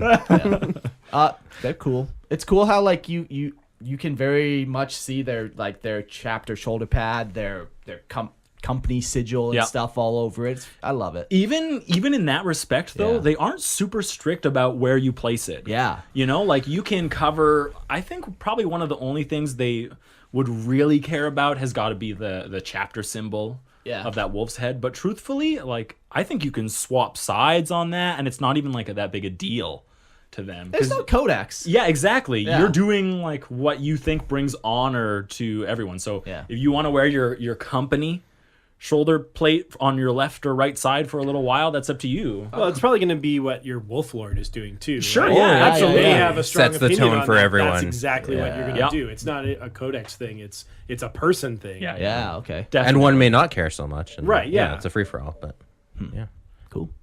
Let's talk about the psychic powers of Fenris. of the Alright. planet itself. Planet. Well, yeah, yeah. How else does it work? Though most learned observers would claim that rune priests of the Space Wolves are nothing more than psychers, deriving their power from the warp. The wolves harshly disagree. So that's the psychic powers of Space Wolves. They're just psychers. It's just denial. yeah, just denial. That's their That most is the powerful greatest weapon. power. They believe that their power comes from inside the animalistic spirits of their homeworld Fenris. Their powers are channeled through totems and runes on their armor, which they claim is descended from the shamanistic rituals of the native tribesmen on Fenris. It has also been observed that the rune priests seem to have a kind of buffer protecting them from the malign influences of the warp, very similar to the storm seers of the White Scars. Yeah. So it is. Going back to the Council of Nicaea. They are psychers. Yeah, you call warp by one thing or another, Yeah. it's still warp power. Exactly. No, it's the weird. I think I think a little bit of their protection has got to come from their refusal to believe in it. I feel like a lot of what the warp is tied to the power you give it. It's not all the time. A demon coming through is going to fuck you up regardless of whether don't you believe believe in in you. the demon, you know? But I think there's something to be said for like a mind that doesn't dwell on a thing. Like there's no It adds there's no chink in A level the of armor protection, there, you know? yeah. Ignorance So, is a fortress with its... yeah, No, what is it? There's Is that something it? like Yeah. that. It's not but- ignorant. A closed mind is a fortress with its gates. But I guarded think by- there's a little bit of that going on where Yeah. the rune priests are so strongly believe that their power comes from the planet itself that it couldn't possibly come from the warp. So they aren't concerned with the warp. Whereas almost every other psyker is going to be like, oh shit, oh shit, oh shit, oh shit. I'm Demons in my head. Yeah, Demons in my yeah. head. I'm hearing some chittering coming from behind me, and that's not a good sign, you know? Yeah. So I think that's definitely a part of what's offering them some Sure. protection. Yeah, like it just increases your willpower and resilience. Yeah. Sure. Yeah. But it's a pretty simple and rationale for a lot of it. But by no means are they not psychers. yeah. I want to make that. I want to make that very clear. Very, very abundant. They're definitely psychers. I also like the Emperor giving that edict. I don't Like, how do you get explain him anything letting that it he go? does. I don't understand anything that he does. Yeah, man. He's so erratic sometimes. Yeah, because Well- like you send them to kill Magnus and censor, and that could be the big tragedy, right? That of the whole story is like, well, they did the same thing, they just didn't, get their planet blown up over it. I think the Emperor, he turns a blind eye, but like he shouldn't have in that regard. Like if he truly wanted to say like, okay, like we all in this council are agreeing that psychers. sorcery powers are not good and they should not be used. All right. And by agreeing, I mean I'm just telling you. yeah. Magnus bad, Logan good, or Leman were good, like I don't know. Yeah. It's hard to try and compare that, but regardless of what the Emperor did, the wolves definitely don't see it that way. Yeah. While all librarians are responsible for the cataloging of chapters' history, rune priests instead memorize massive sagas detailing the heroic deeds of all those that came before them. In their training, a rune priest will spend just 1 year with a great company and must learn its complete history within that time. Yeah, they spend 1 year with a great company. They have to learn all its history, its traditions, spend time with it, and then they got to move on to the next one. And learn all there. So, yeah. Cool. Yeah. Yeah, that's pretty cool. So rune priests are psychers, they're librarians, they're whatever. They fulfill all the same roles Yeah. as other librarians, you Yeah. know. There's nothing that special. I would like to talk a little bit about them in some Tales of the Warp stuff, Yeah, which we we can got get some into ideas. a little later. But other than that, I don't think they're that special, No, truthfully. Yeah, we'll jump into notable characters. We've chosen a couple to share with you. We didn't tell Peter to pick one, so sorry, Peter. So he's going to pick one on the spot. I've just been picking one, yeah. Oh, okay, good. Excellent. That'll be ready by the time we get to it. I can go first since you just talked, Marcus. Sure. Okay, cool. I chose Bjorn the Fell-Handed. Bjorn is the oldest living Astartes in the Imperium, having fought alongside Russ and the Emperor during the Great Crusade. His most common title is the Fell-Handed, and the thought is he most likely lost his left hand in the burning of Prospero. So like, his hand fell off, so they're like, haha, fell-handed. Okay. That's a good dad joke. Thank you. He is also called Eldest, True Claw, Revered One, and Last of the Company of Russ. That's cool. Yeah. He entered internment in his dreadnought sometime around M32, which would still make him over 1,000 years old by the time he went into it. Yeah. That's still a really old boy. Yeah. You know? But he's a good boy that don't get he's put behind the definitely shed. a good boy. He gets in the dreadnought. And though it offered him greater protection and killing abilities, he absolutely despises being caged. Yeah, it's like kenneling. I was going to say, Poor dog. I mean, poor Yeah. Space Wolf. Yeah. It's not ideal. have you ever met a dog that's happy in a kennel? No. They need to be free. Bjorn has participated in many of the most notable battles of the Space Wolves chapter, such as the Months of Shame, where he negotiated a peace between the Space Wolves and the Inquisition and Grey Knights. So he's like the ultimate authority. Logan Grimnar is the Great Wolf, but you know, Bjorn is the eldest. Yeah. He is the true claw. He's the revered one. I like that, even though Logan has like absolute authority over his chapter. Man, Logan is going to shut up and listen when Bjorn speaks. Yeah. Anyone in the Imperium. Yeah. Even like Custodes and Grey Knights kneel before Bjorn, which he absolutely hates. He's not a happy dude. Like we're talking before about, okay, so he's only awoken in times of great need, times of celebration and feasting, such as, you know, a great hunt. Yeah. And where he recounts tales and sagas of the chapter's history because he knows so much more than anyone else. But he's not a happy dude. He's like, he lived in the past. He's a relic from the past, from 10,000 years ago, during these like Horus Heresy, the Great Crusade, times of that people can't even begin to understand because they've spent so long living in the fucked up place that the Imperium is now. Yeah. Whereas the Great Crusade was supposed to be like an amazing time. Enlightening. Yeah. Gods walking amongst men with So the you guys Primarchs brought and into the Emperor. propaganda then, did you? Absolutely, I did. I drink that Time juice. of enlightenment as they fucking purge the entire galaxy.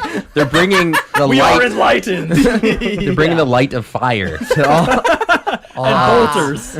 Ah. But he hates it. He hates talking about Russ. He hates talking about the Emperor. He just wants to kill things. Which is and die. honestly, I truly think his greatest wish right now is to be allowed to die. Sure. Like, he spent so long, and people just treat him like this relic from a past. He's entered almost like a sort of venerated godhood at this point. Like, everything he says is probably recorded and poured over by thousands of scribes. You know, every place he walks is probably recorded. Every killing blow he wields is picked, recorded, and viewed over thousands of years later. So Everyone always asks him, how was Russ? But no one ever asks him, how is Bjorn? how is yours? You know, Yeah. let what is dead die already. Poor guy. Yeah. So just every 10 years, every 100 years, they're like, come on, time to wake up, tell us some tales. He's like, son of a bitch, just let me die. Yeah, I think Bjorn is a tragedy at this point. That poor man, just living in amniotic fluid. Yeah. Can't taste, can't drink. Well, maybe they can just pour some Alcohol in alcohol his, into like, like, vents. yeah. Oh, yeah, no, he needs to be retired to the farm, for sure. Which is another word for the shed and shotgun. Yeah. Shotgun and shed. What more iconic duo exists? Hold on. Just a quick thing too. It sounds a lot like Dante, who's lived so long too, and is just so embittered and just I like, get it. ready to die. Well, maybe not. I don't get it, but I think it makes sense. Do you need to talk to someone? I'm 30 years old. Let me die.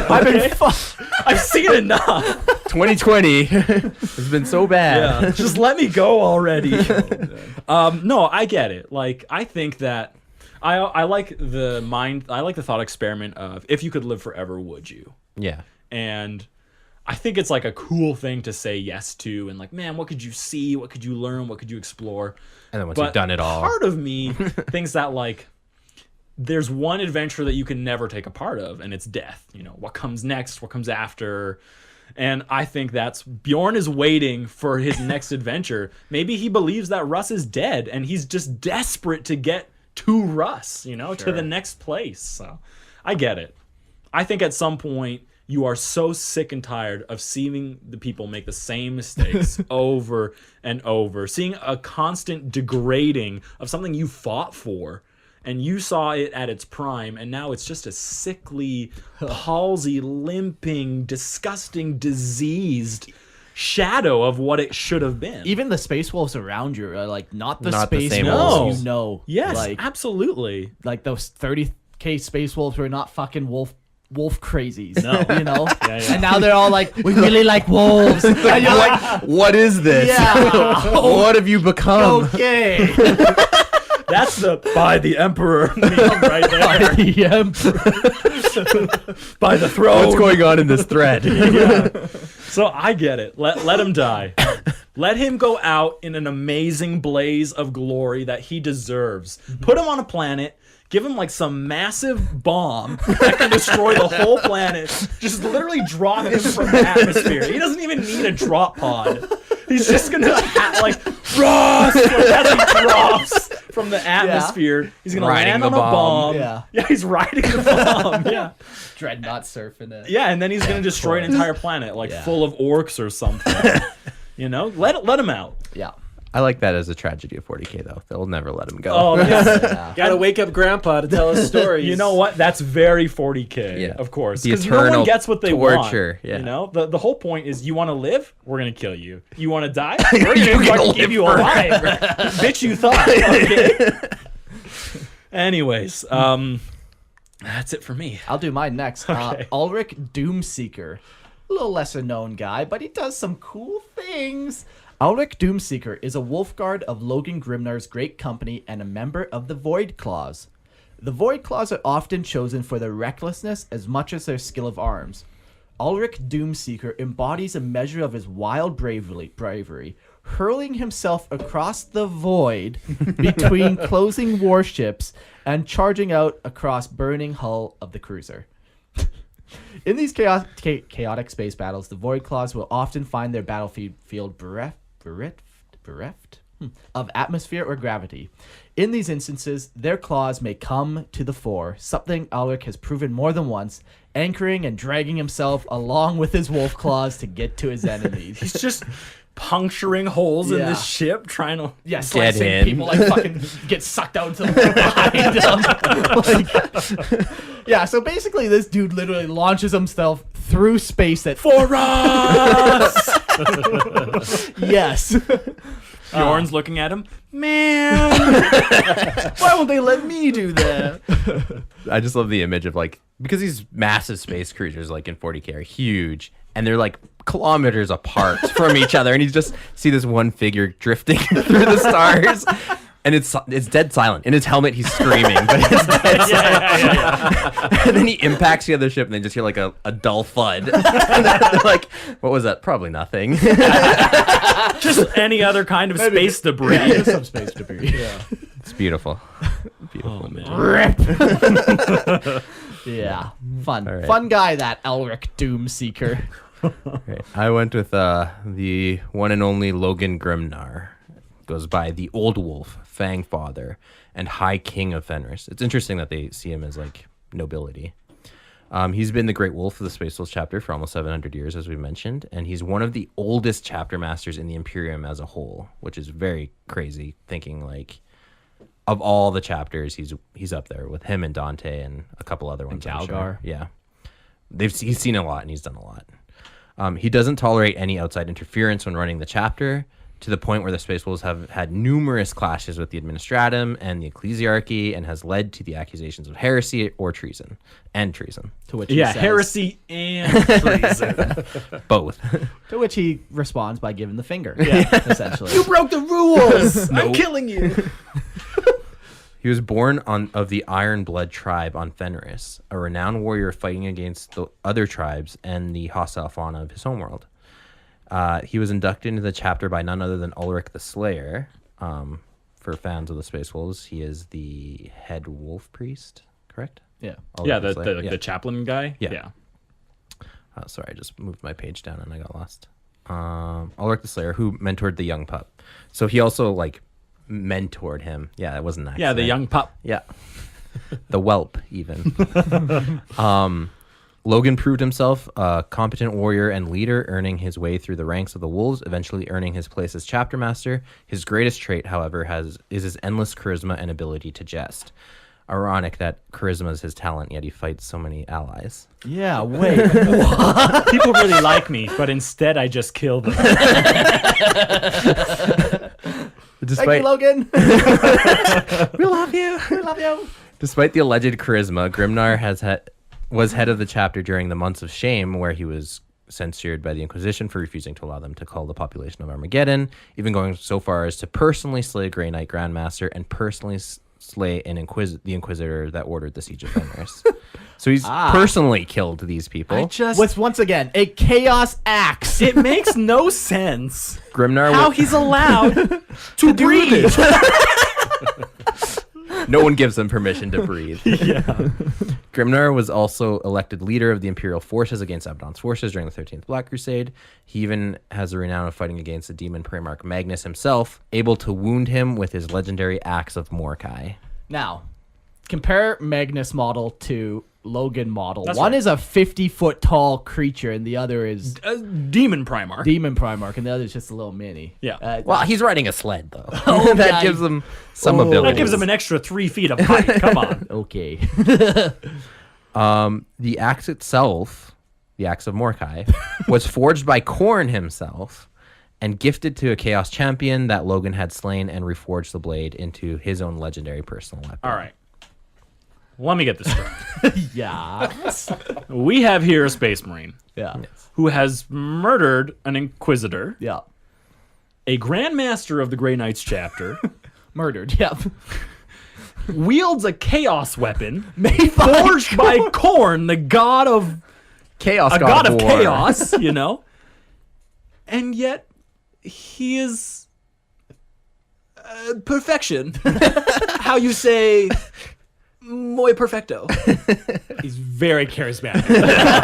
No, guys. I know this looks bad. I can explain. Hear me out. Drugs. No? The axe made me do it. Yeah. No? Get rid of it.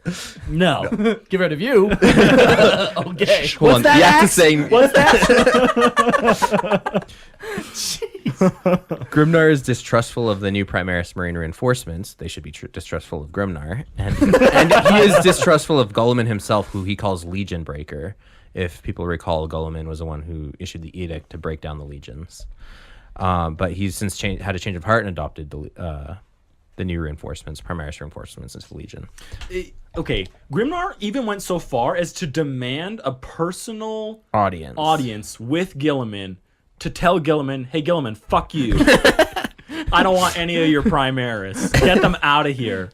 And Now get off my planet. And Guilliman did it. Showed up and then was like, all right, sucks to be me, I guess. Peace out. I'm only the master of the Imperium. Son of the Emperor. Yeah. Jeez. I don't. Grimnar just makes everybody his bitch. Grimnar seems to... Reboot better is lucky he walked out of there alive. Right. That's right. You think your The Axe of stars Mordecai will was saying fill him something. on? Grimnar seems to believe that his fate is to die at the hands of the great orc warlord Ghazghkull Magurk Thraka. Good luck. Knowing what you do, Grimnar, you're gonna fart and Thraka Thraka's will just die. gonna die. Amongst his other accoutrements, Logan is known for his pelt-adorned suit of Terminator armor with a wrist-mounted Stormbolter. I wonder if he stole it from the Grandmaster that he Son of a bitch. He is known for stealing weapons. So. Yeah, That's of his canon. slayed enemies. His Axe of Mordecai, which we talked about, and Storm Rider, his ancient grav chariot pulled by his Thunderwolves, Tyrenak and Fenrid. Fenrid? Fenrir? Fenrir? Fenrid. Yeah. These wolves have names, and we know what they are. So. Totally, yes. That's an interesting grav sled because it's the only one that I know about in 40K that seems to I am exist. not a fan. No, It's strange. it's silly. It's so weird. Why is there only one? Yeah. And You want an army of grav sleds. You want the entire chapter riding obviously, grav yes. sleds. I would like wolves pulling army of grav sleds. That would make more sense than one person having Being a them. grav sled. Yeah, it looks That's, weird. He just looks like Father Christmas. yeah. I want to see one painted in like red and. I'm pretty sure I have seen Yeah. that. Put that like the red gobbo on him or Yeah. whatever, Yeah. the little grot. Yeah. Got you What's with the beard? It doesn't help with the look. But that's all I have for Mr. Oh, Grimnar. Logan, you're the worst. He's done some things he should be proud of for sure. Peter? All right, I went with Engir Krakendoom. Oh, okay. Oh. Who leads the Sea Wolves. And so Engir Krakendoom famously got his name Krakendoom because He killed comes a from Fenris wolf. He comes from the southern isles of Fenris, and they sail on the seas there. And one day he's just sailing on the sea, and a kraken comes along and pulls him into the water, and then he kills the kraken by choking it to death with its own tentacles. Oh, wait. Is he human at this point? I don't think so. I would assume that he wouldn't be. He was a space marine? Yeah. Oh, yeah. okay. I just, sometimes, like, they just sail the seas as, like, the tribesmen do, you know? I think they still just enjoy Right. sailing. A little light They're on- sailing yeah, on the that's- seas of Fenris. Yeah, simple day on the ocean. So it drags him down. He's like, nah. He's like, no, I'm just gonna choke you with. I don't have anything to work with here, but your tentacles. And I don't know how you would choke a kraken. Takes Yeah. takes some strong swimming to get around the whole kraken and then squeeze. Or he's just a really good storyteller. When he resurfaced. Oh. I mean, He just fell off a boat and he had to tell this epic story. No. didn't you see the kraken? I killed that thing.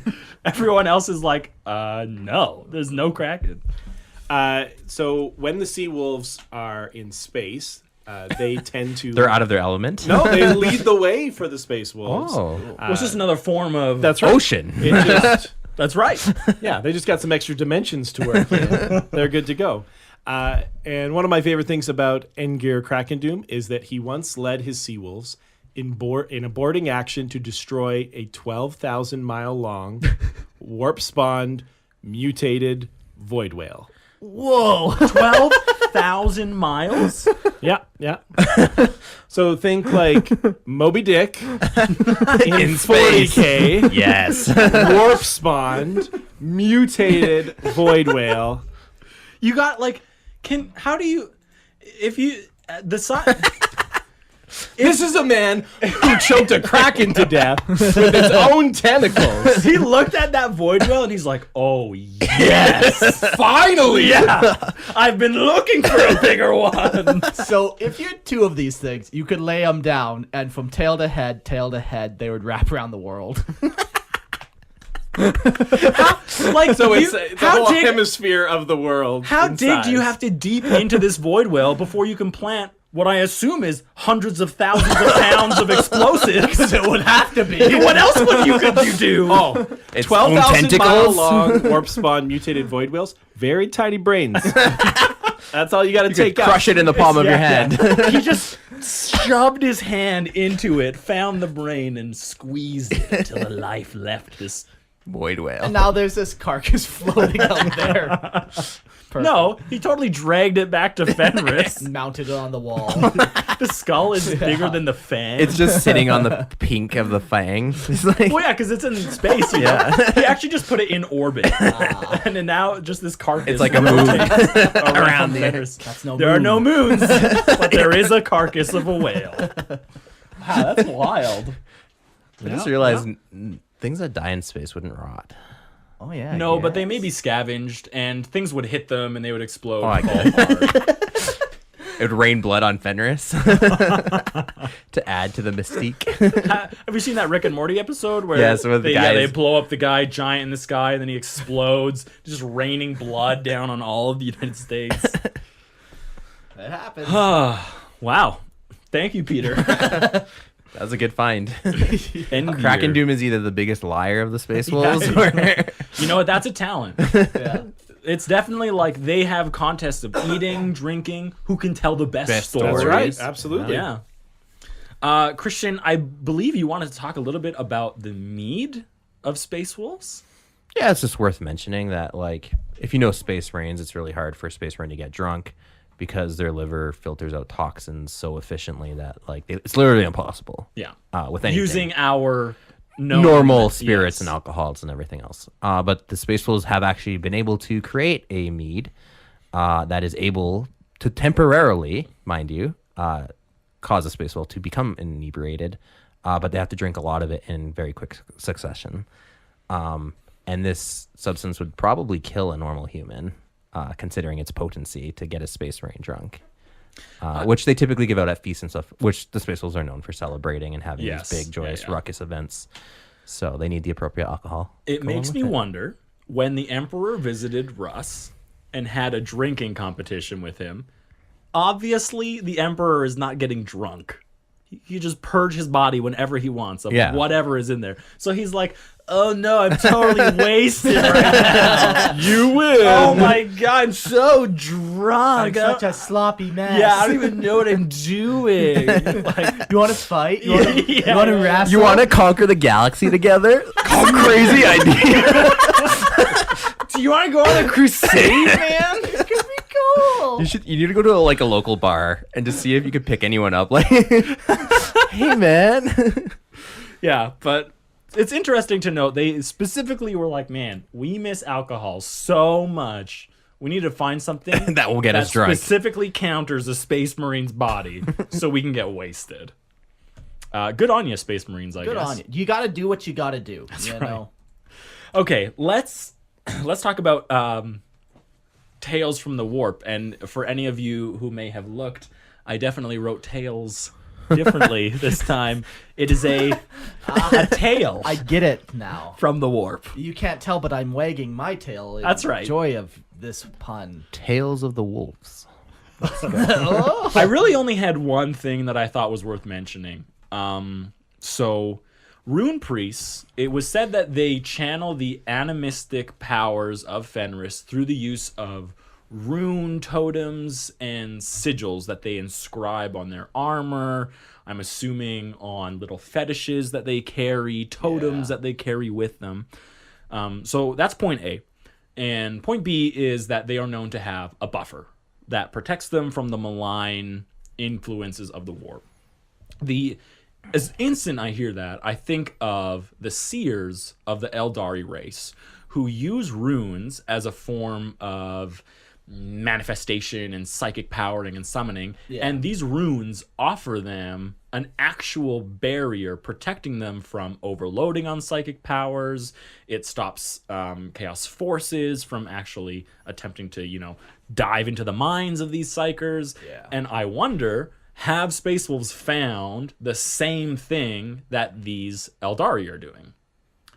Yeah, you could probably imbue anything with warp power to kind of ward you or whatever. You're scrimshawing into some bones or whatever, and then you're also imbuing it with some warp properties. Sure. Your Yeah. faith in the symbols meaning Yeah. something. Like they're not the only ones to do this. Like The Storm Seers. Grey Knights do this. They do. They certain like engraved. They have symbols. Aegis armor, so all of their power armor is engraved with symbols as a measure of protection. But those are spells of protection. They are different because the Space Wolves aren't using. They're not using these runes as protection. They are focusing their power through these runes, which is not what the Grey Knights are doing at all. The Grey Knights, they've like, here's a spell of protection. Here's what it looks like. We're going to carve this into our armor, and the only thing it's going to do is going to protect me. I would think it works on the same principle though. Like, there's no rule as to like, be it like an incantation or a single symbol that means that incantation. Rules. Sure, none that are like written. Okay, they are written down in some places. My point is, someone like Ahriman, Yeah. like the warp is science. He he does experiments with it. He has like worked his way through different rituals and like. But that can science come up looks like with new ones. sorcery too. It does to sometimes, us, for sure. It would to me, but to someone like the Eldari, it's instinctual. You know, like Sure. they grew up with it, and then they need these ruins as a way to help them focus and manifest, and consequently, as a result of them using these runes, it offers them a buffer. And it feels like that is way more what happens here. As a result, an unattended consequence of these Space Wolves using these runes, they have some protection from the warp.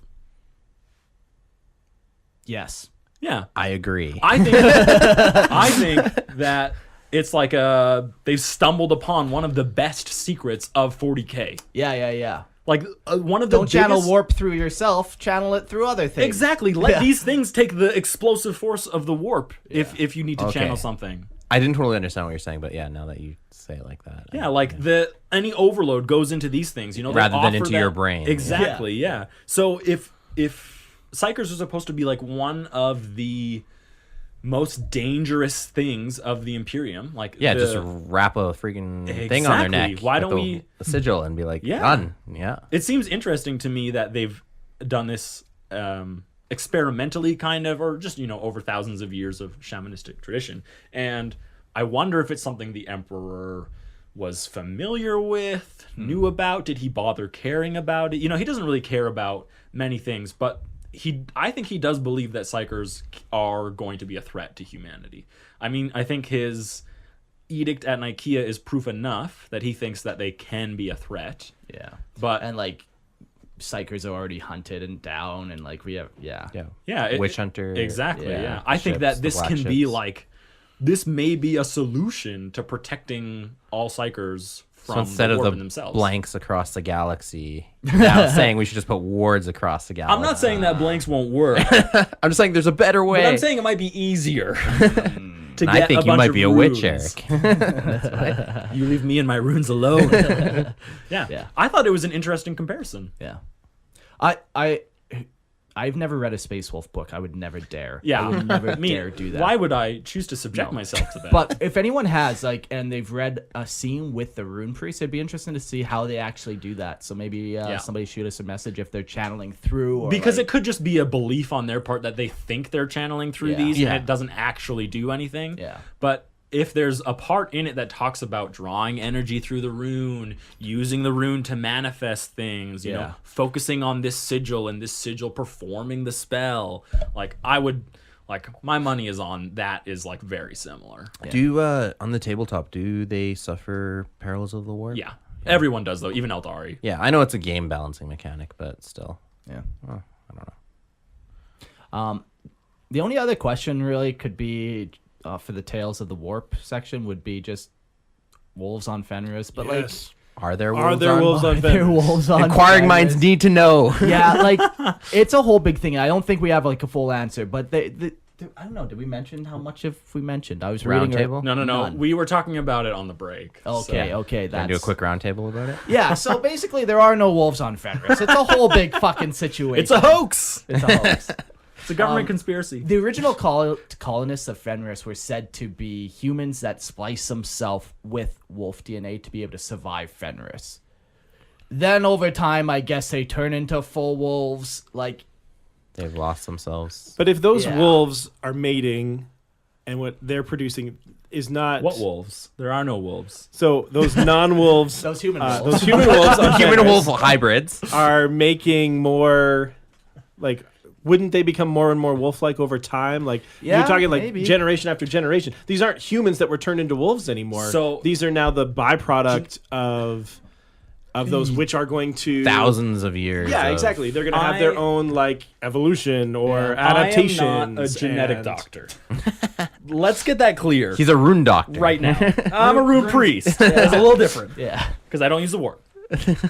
But I'm not a genetic doctor. But when people make changes to their own genetic code, they are changing out less than like 0.001% of their code. Like, it's so drastically tiny, the changes you're making. Maybe they knew how to do it better and they're changing out a little bit more.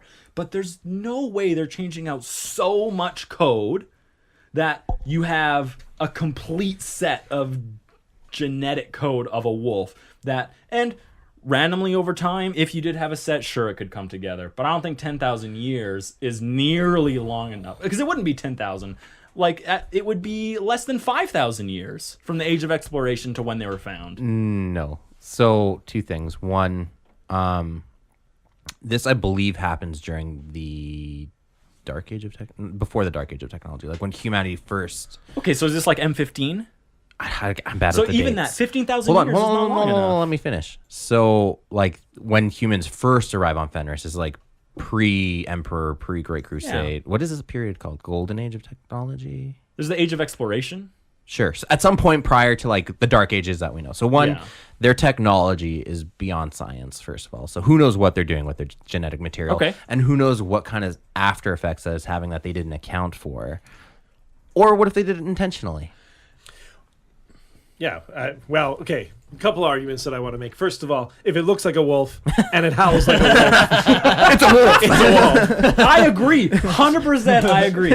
Because I think there are wolves on Fenris.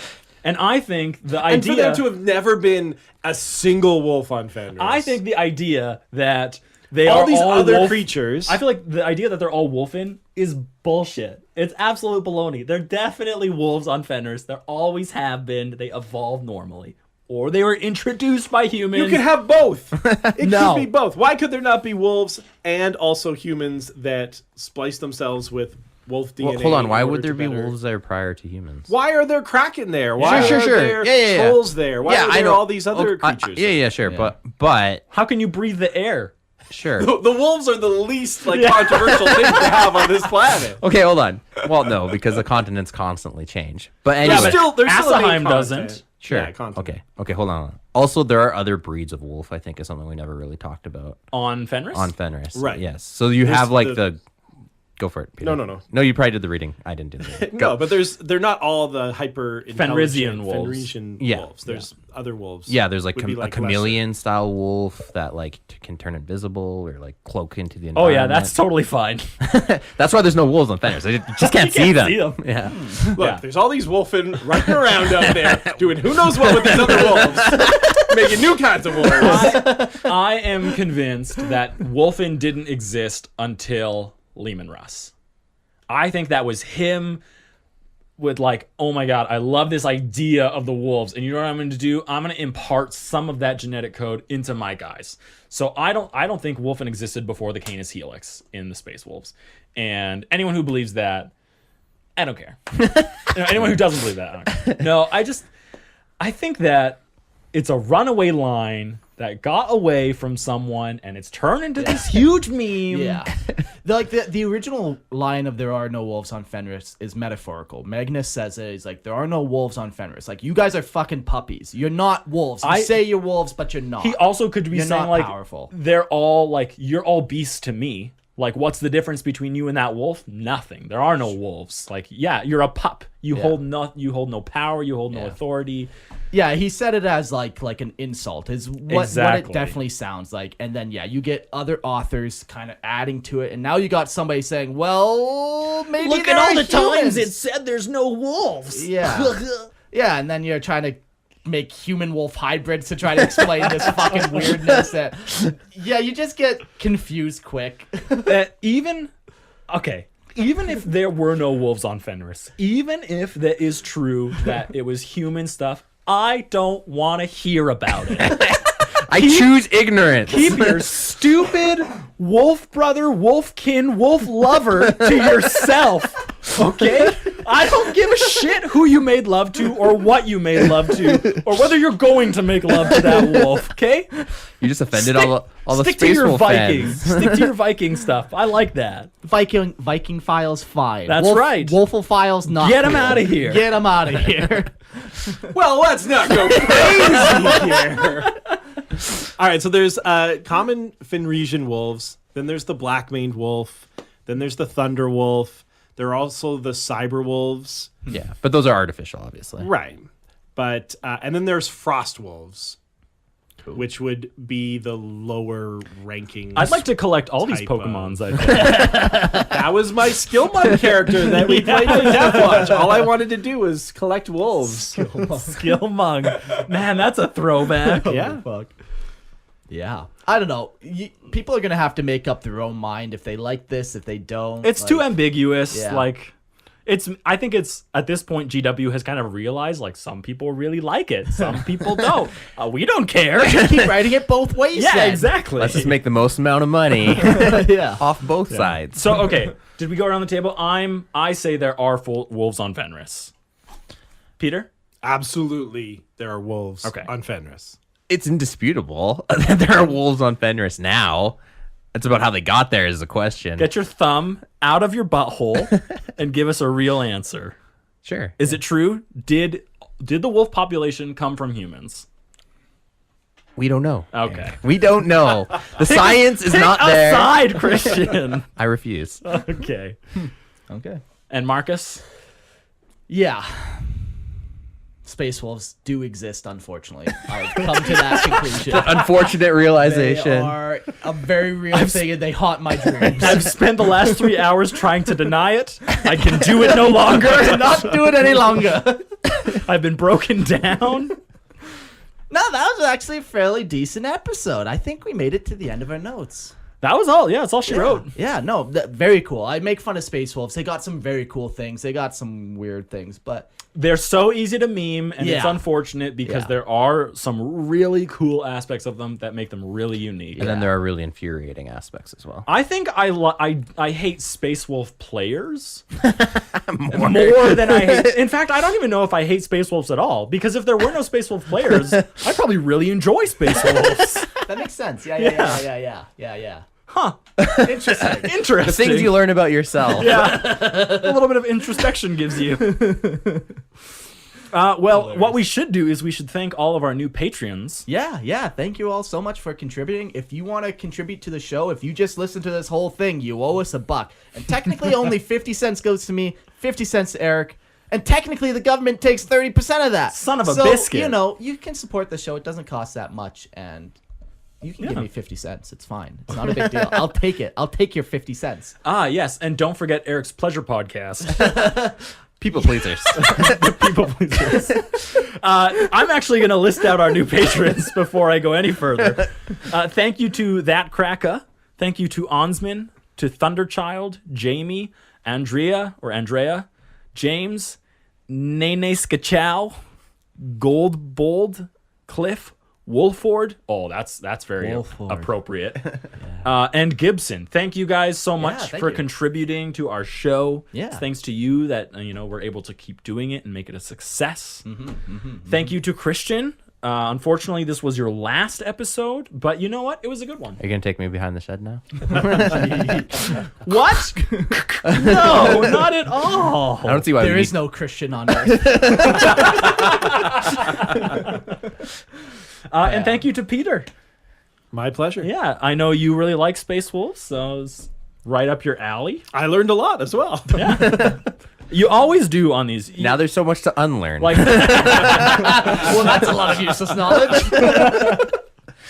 and I guess we will see you guys on our next episode. Do we want to tell them what it is? We already have. People don't believe us, though. Believe it or not, it is the Emperor. The Oh. next episode. Oh, No, yeah, we're I don't believe it. totally Yeah. doing the Believe Emperor. it. Like, remember when I said Imperial Knights and I said Space Wolves? You can Yeah. count. I'm reliable. No, yeah, we're totally not setting you up for failure on this. We're totally doing the Emperor. Yeah.